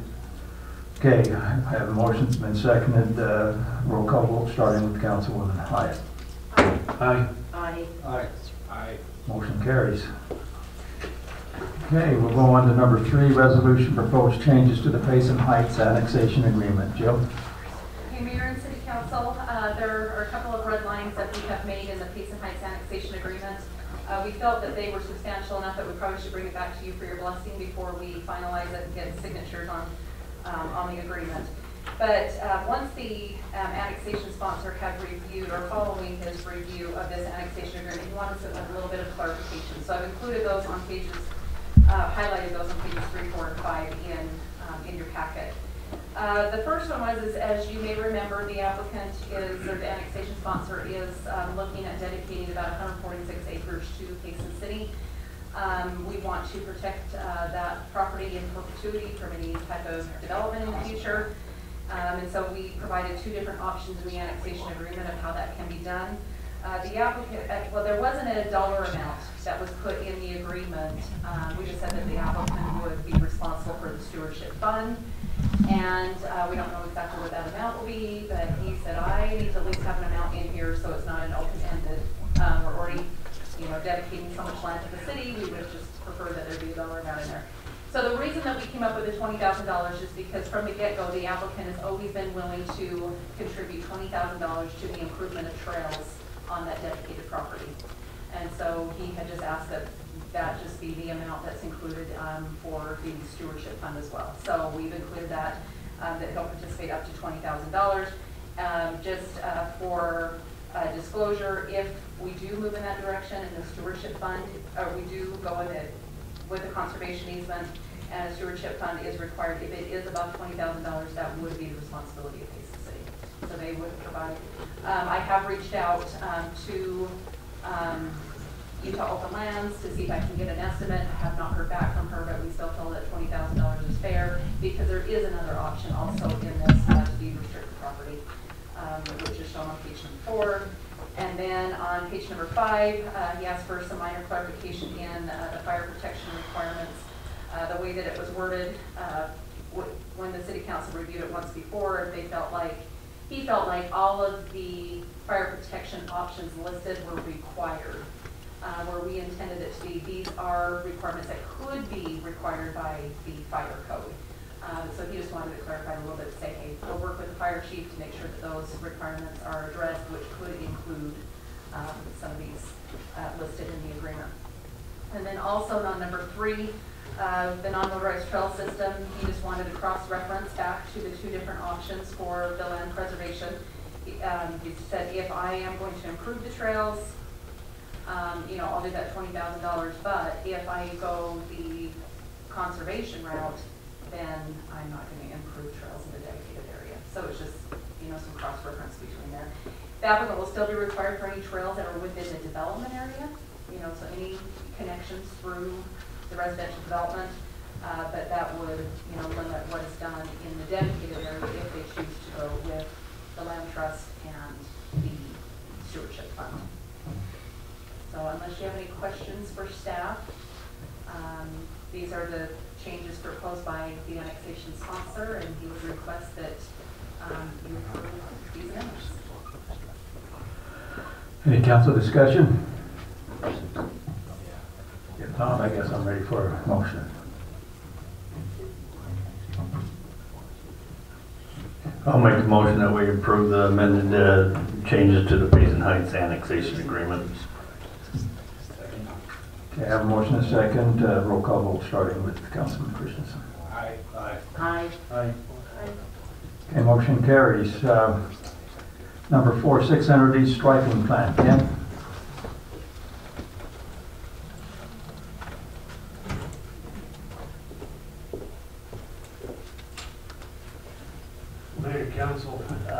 With the pavement preservation plan, our project that we've started with resurfacing 600 East, we felt it was an opportune time to take a look at reconfiguring the striping on this road. You can only, it's difficult to do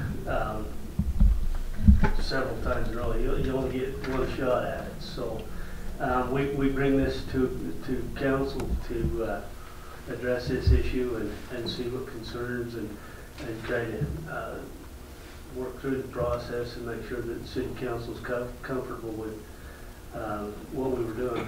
When we started this, Travis assigned Nestor to study this and design it, and we started looking kind of outside of the box with things.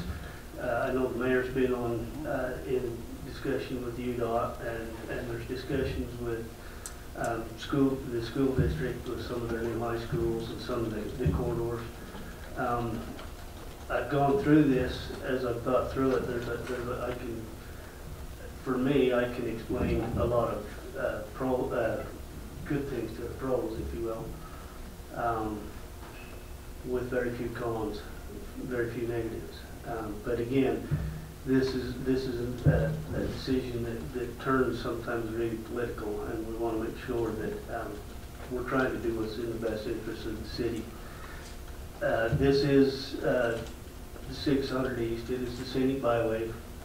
We have a lot of pedestrians, with the Tour of Utah. Since their event started coming, we have a lot of bikers utilizing the canyon. I could go through a whole list if you want. I can take it even into the realm of branding, adding to the adventure of the scenic loop. Is the only negative to this system. If you look through the whole plan of 6 East, the only negative is we impact 79 residents. Directly or indirectly, there would be a parking issue that we would have to enforce. As you go through, I don't have any hard data, but Nestor's looked at it on the weekends, Sundays, and we watched, and parking's really not a big issue. But when you do have parking on arterial status road, you get pedestrian issues.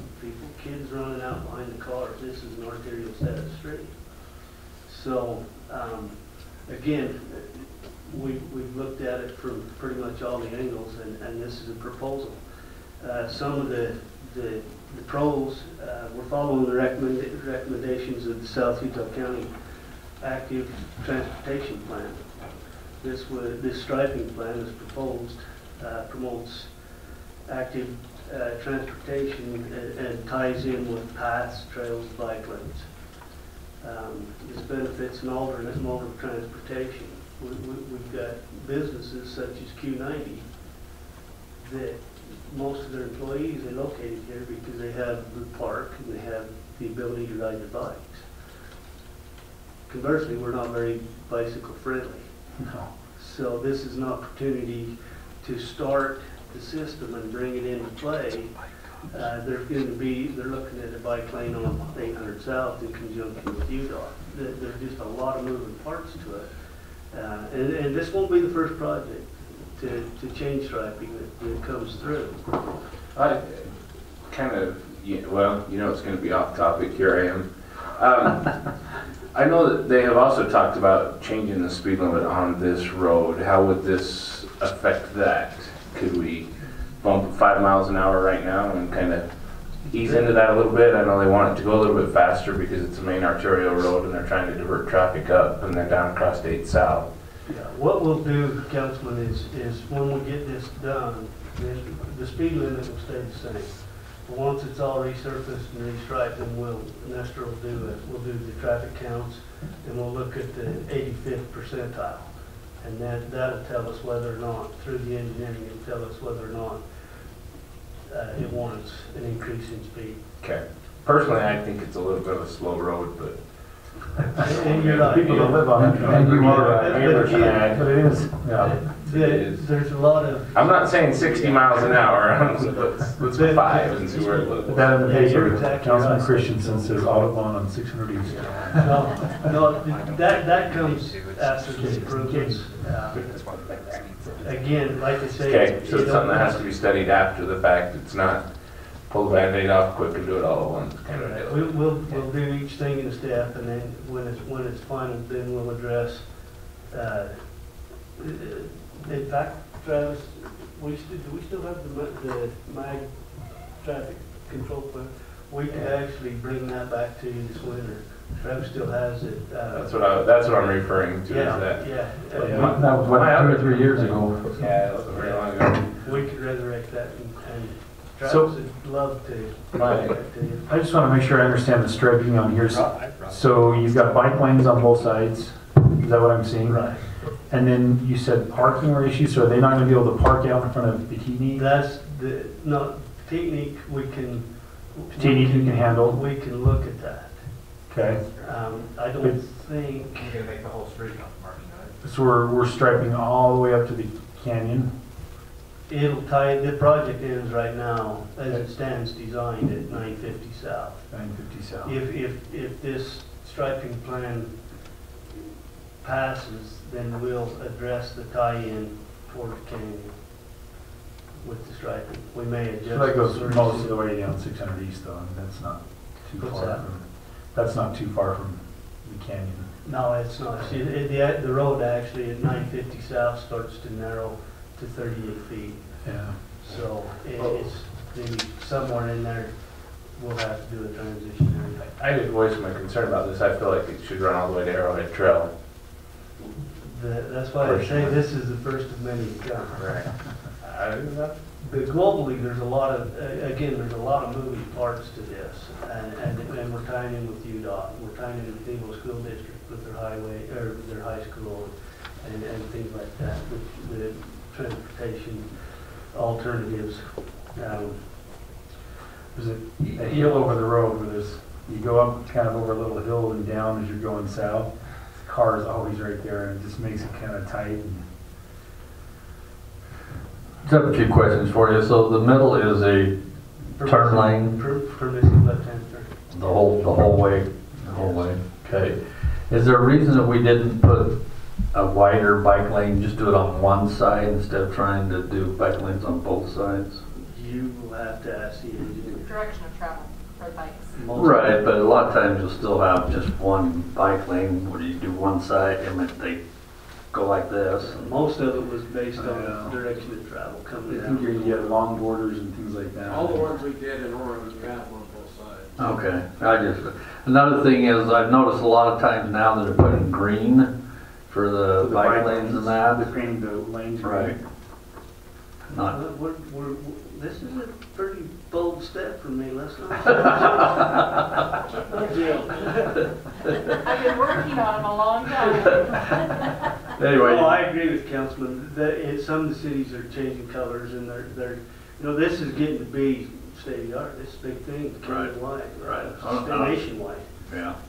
This is a big move for Payson City. There's a lot of bikers. Well, Yeah. it's a move that we need to make as we grow, so. Yeah, and the volumes are growing. It's a big thing for us. I actually really like it, but I'm concerned there's a lot of people that park on the road. Actually, There's not that many. We've watched it, Councilman, it's not what you think. We've been there on Sundays, Nestor's been there. He's an engineer, he's driving around looking at cars parked. I drive that road every day, there's enough. Well, I've patrolled it for years, and there are some, yes, but there's not the wholesale. Right. No, I understand that it's not. The one thing will help. There's 12 homes. The one thing that will help is it'll stop the individual from parking the semi on the side. The semi and the RV, yeah, that's true, that's it. No, I hope you buy off on this and we could progress. Does it have to go to a public forum? Public hearing? Public hearing? What, going along with what you're saying, I really like this because I think we need the bike lane, especially going up the canyon, but I think we ought to have a public hearing. We ought to let the people on that street know, give them a letter or something, we're gonna have a public hearing.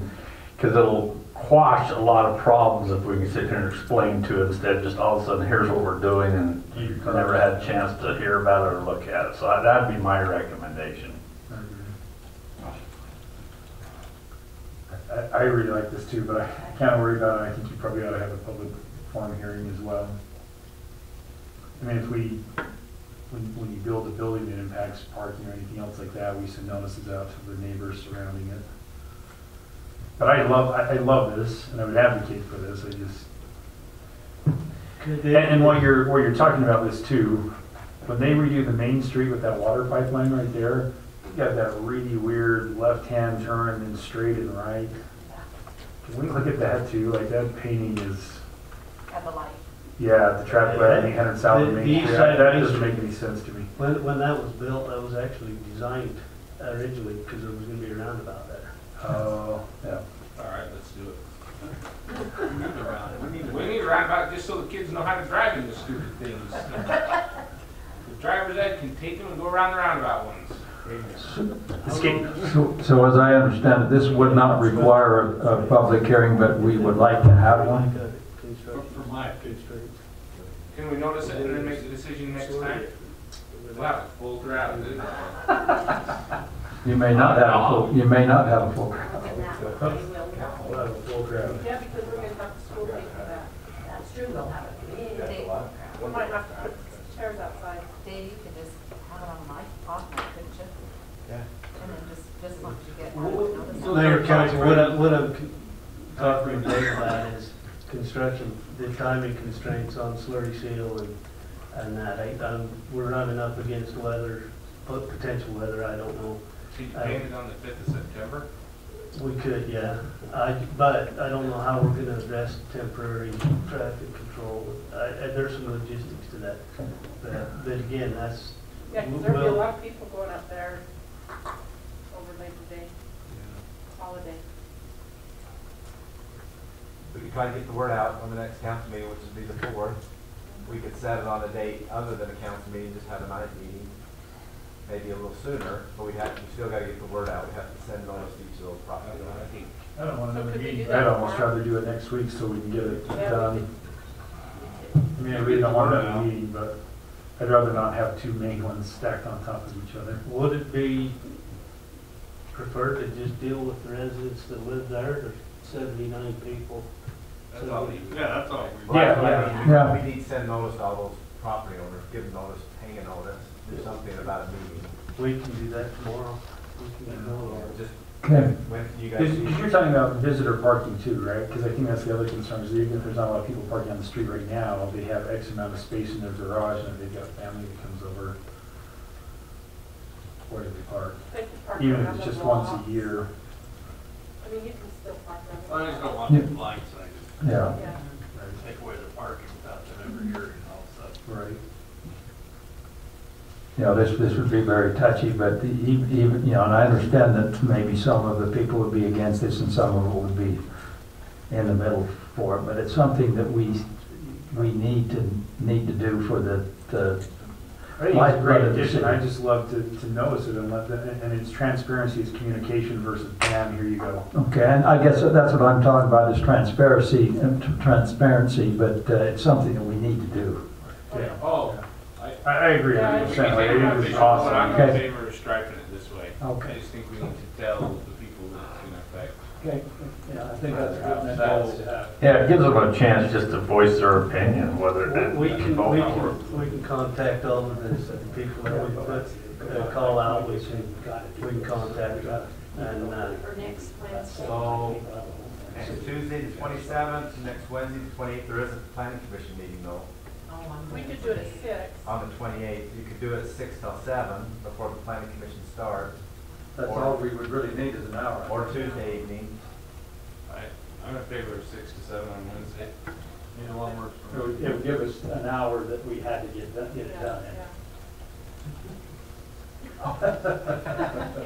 There's a cute girl out there.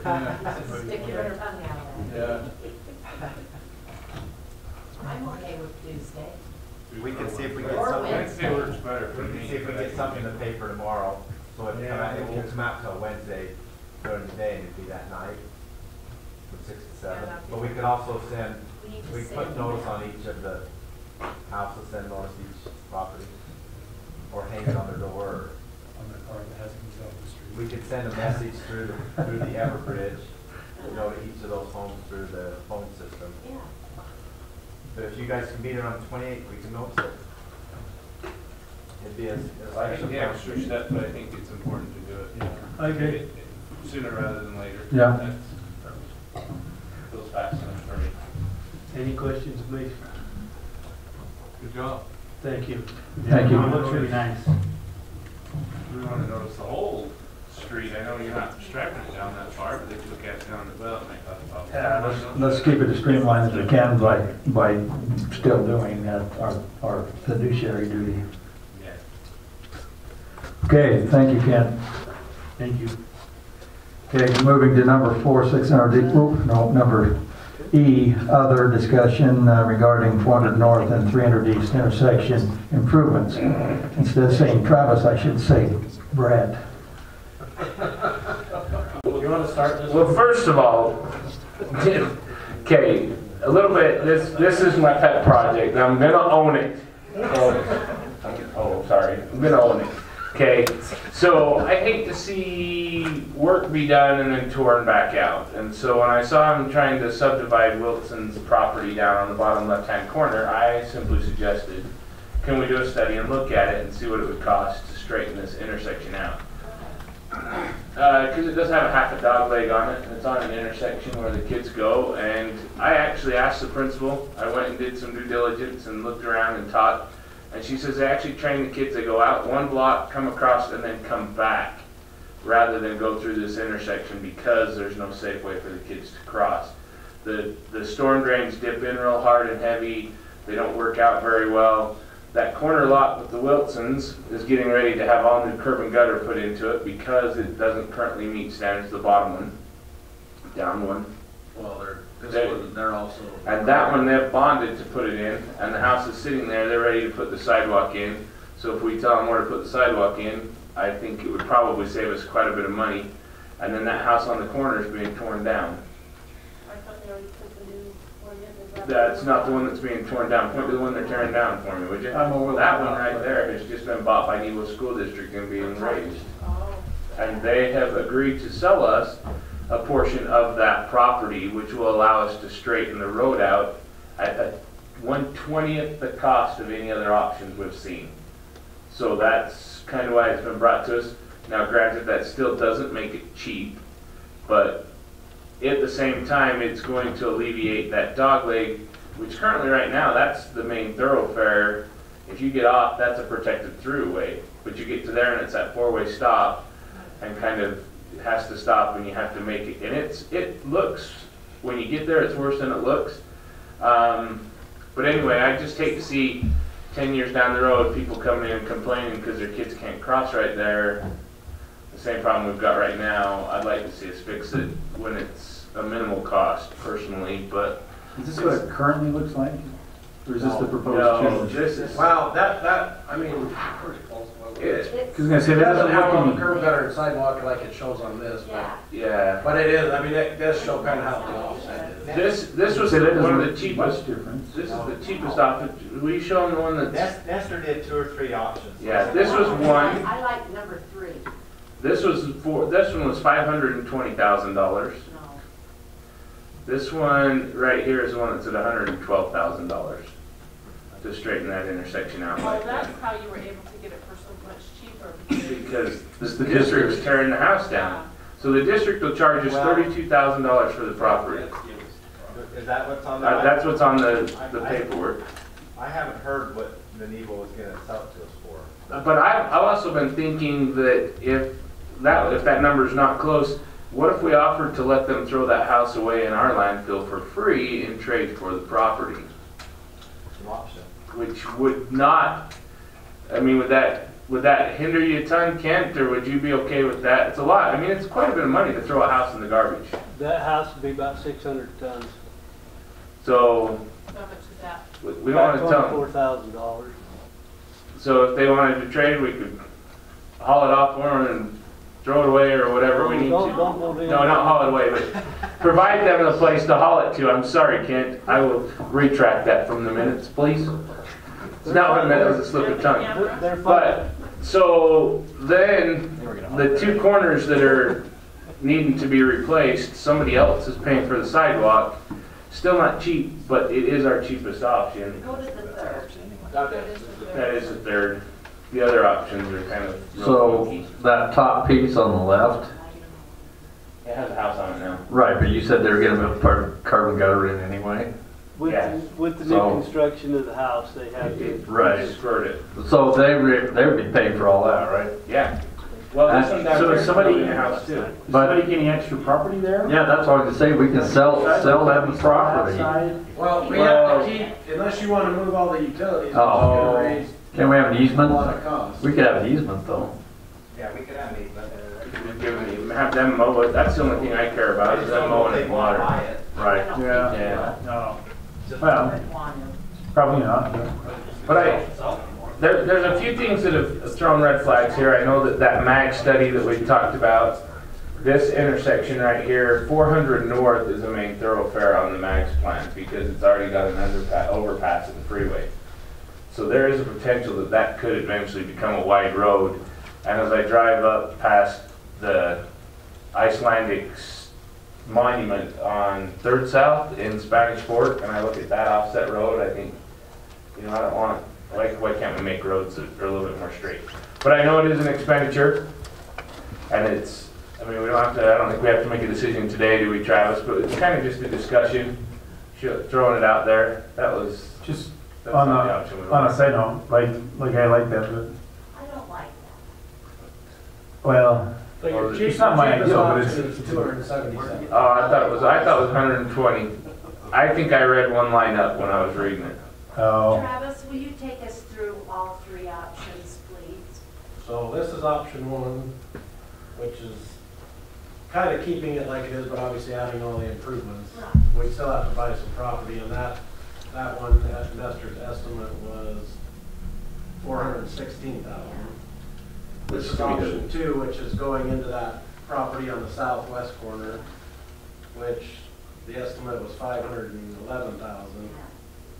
And then option three is using, you know, some of the property that the school district's buying, and that's the 278,000. And why do you have to curve it over on Alma's?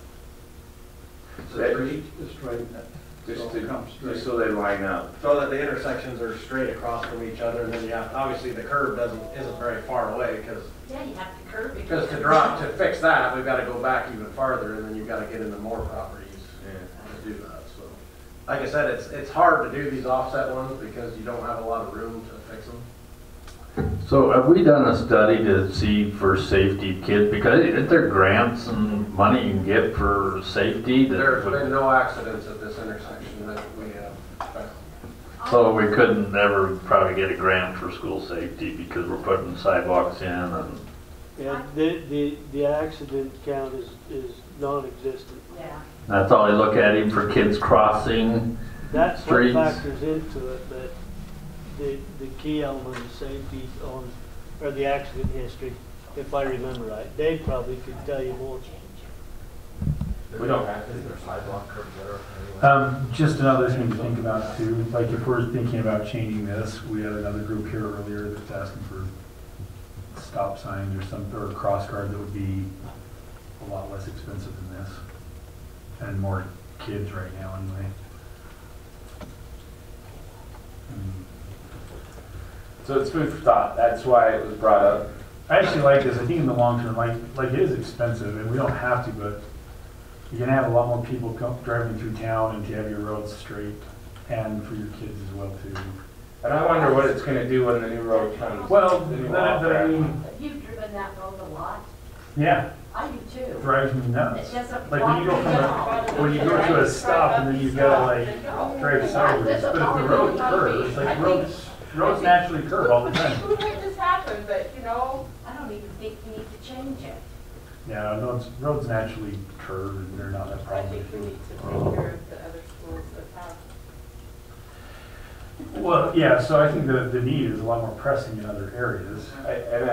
But there's a timeline here that I think you gotta consider. You take it now, or you're buying, if you ever had to do it later, that would be the question.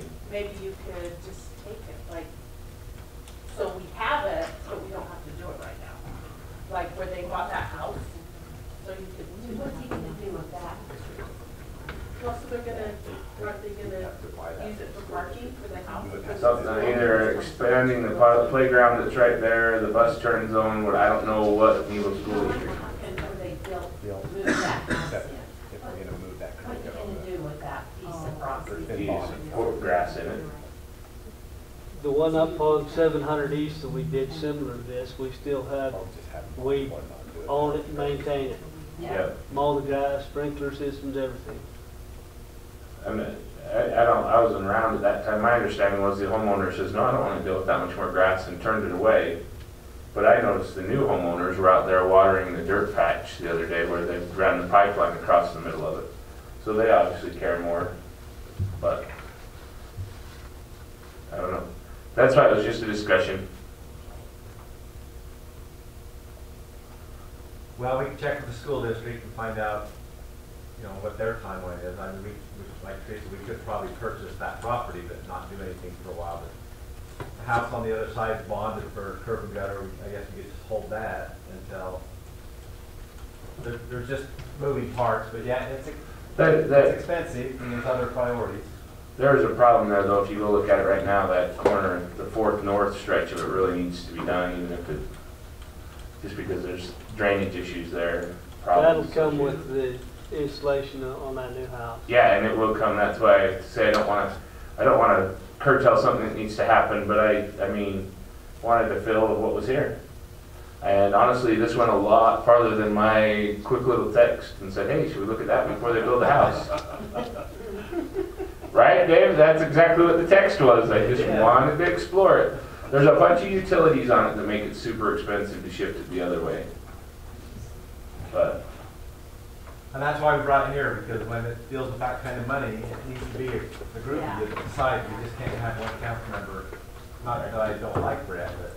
No, By the way, I appreciate that you and staff, you know, when people come in and we ask about this, and this, that you recognize that it's a group decision and we're not being run by individual council people, because that's not the way it should go. So I really appreciate No, on that. small things we try to accommodate. Right, some things we can. Some things like this, it takes, you guys have to agree to it. Right, and I appreciate that staff does that. And I mean, it may be totally feasible to just put the crosswalks back and widen the whole intersection so the stop lines are back farther and the kids cross straight and they kind of avoid that intersection. But it would all depend on what they put where the house currently is as well. So I think we should look at the whole spectrum before any major decisions are made. But seriously, if we let them take it towards them, maybe they would just give us that much property, you know, just hold on to it. And I don't think Nebo School District has a great plan. They just want to secure that. I don't know if they're going to just plant grass or what they're going to do. So they don't have a. The Wilsons told me that they talked to the school district, and the school district said they needed it for parking. Yeah, they just haven't got a plan secured yet. They just want to make sure they got the property. yeah. So anyway. So I have a question, down there, that little school, who is responsible for that? Are we responsible to pay for somebody, or is the school district responsible? For what? For a crossing guard? We do the crossing. We do it, yeah. Okay. It's the city. So is there any way we could change that so that they didn't go that route? There's a safe route for every school, and this one has one. It wasn't discussed tonight, but there is a safe. There's a safe walking route there. I don't know whether this intersection is part of it. I didn't want to butt into the conversation, but. Well, I understand, because it's the same thing when you're going east on Wilson. There's no sidewalks on either side, and they're literally in the road. And you know, when it's snowy and muddy, they're going to be in the road. Yeah. Which has been a conversation for Yeah, quite a while. Yeah. Well, I think the unique thing is those curves, and people drive faster than they should. And they don't have time to stop as they're going around. Wilson School, I walked to in their only life, and it's not changed any different. And now they're get trying to money, take but- out teachers. Because they don't wanna wait, so they're afraid to speed through with the teachers out in the middle of the road. Yeah. Did you look down there the other day? I forgot all about it. I'm gonna have to go Because down. they asked Chandler if you came down, she goes, no. So I think we're tabling this Yeah. until we know what Nebo School District's I doing, think she's tired but of I don't being know what we told the guy I that forgot. was curb and gutter We're off anymore. track, you know. Help me remember. Get about ready for it. This one is what you're talking about. Yeah.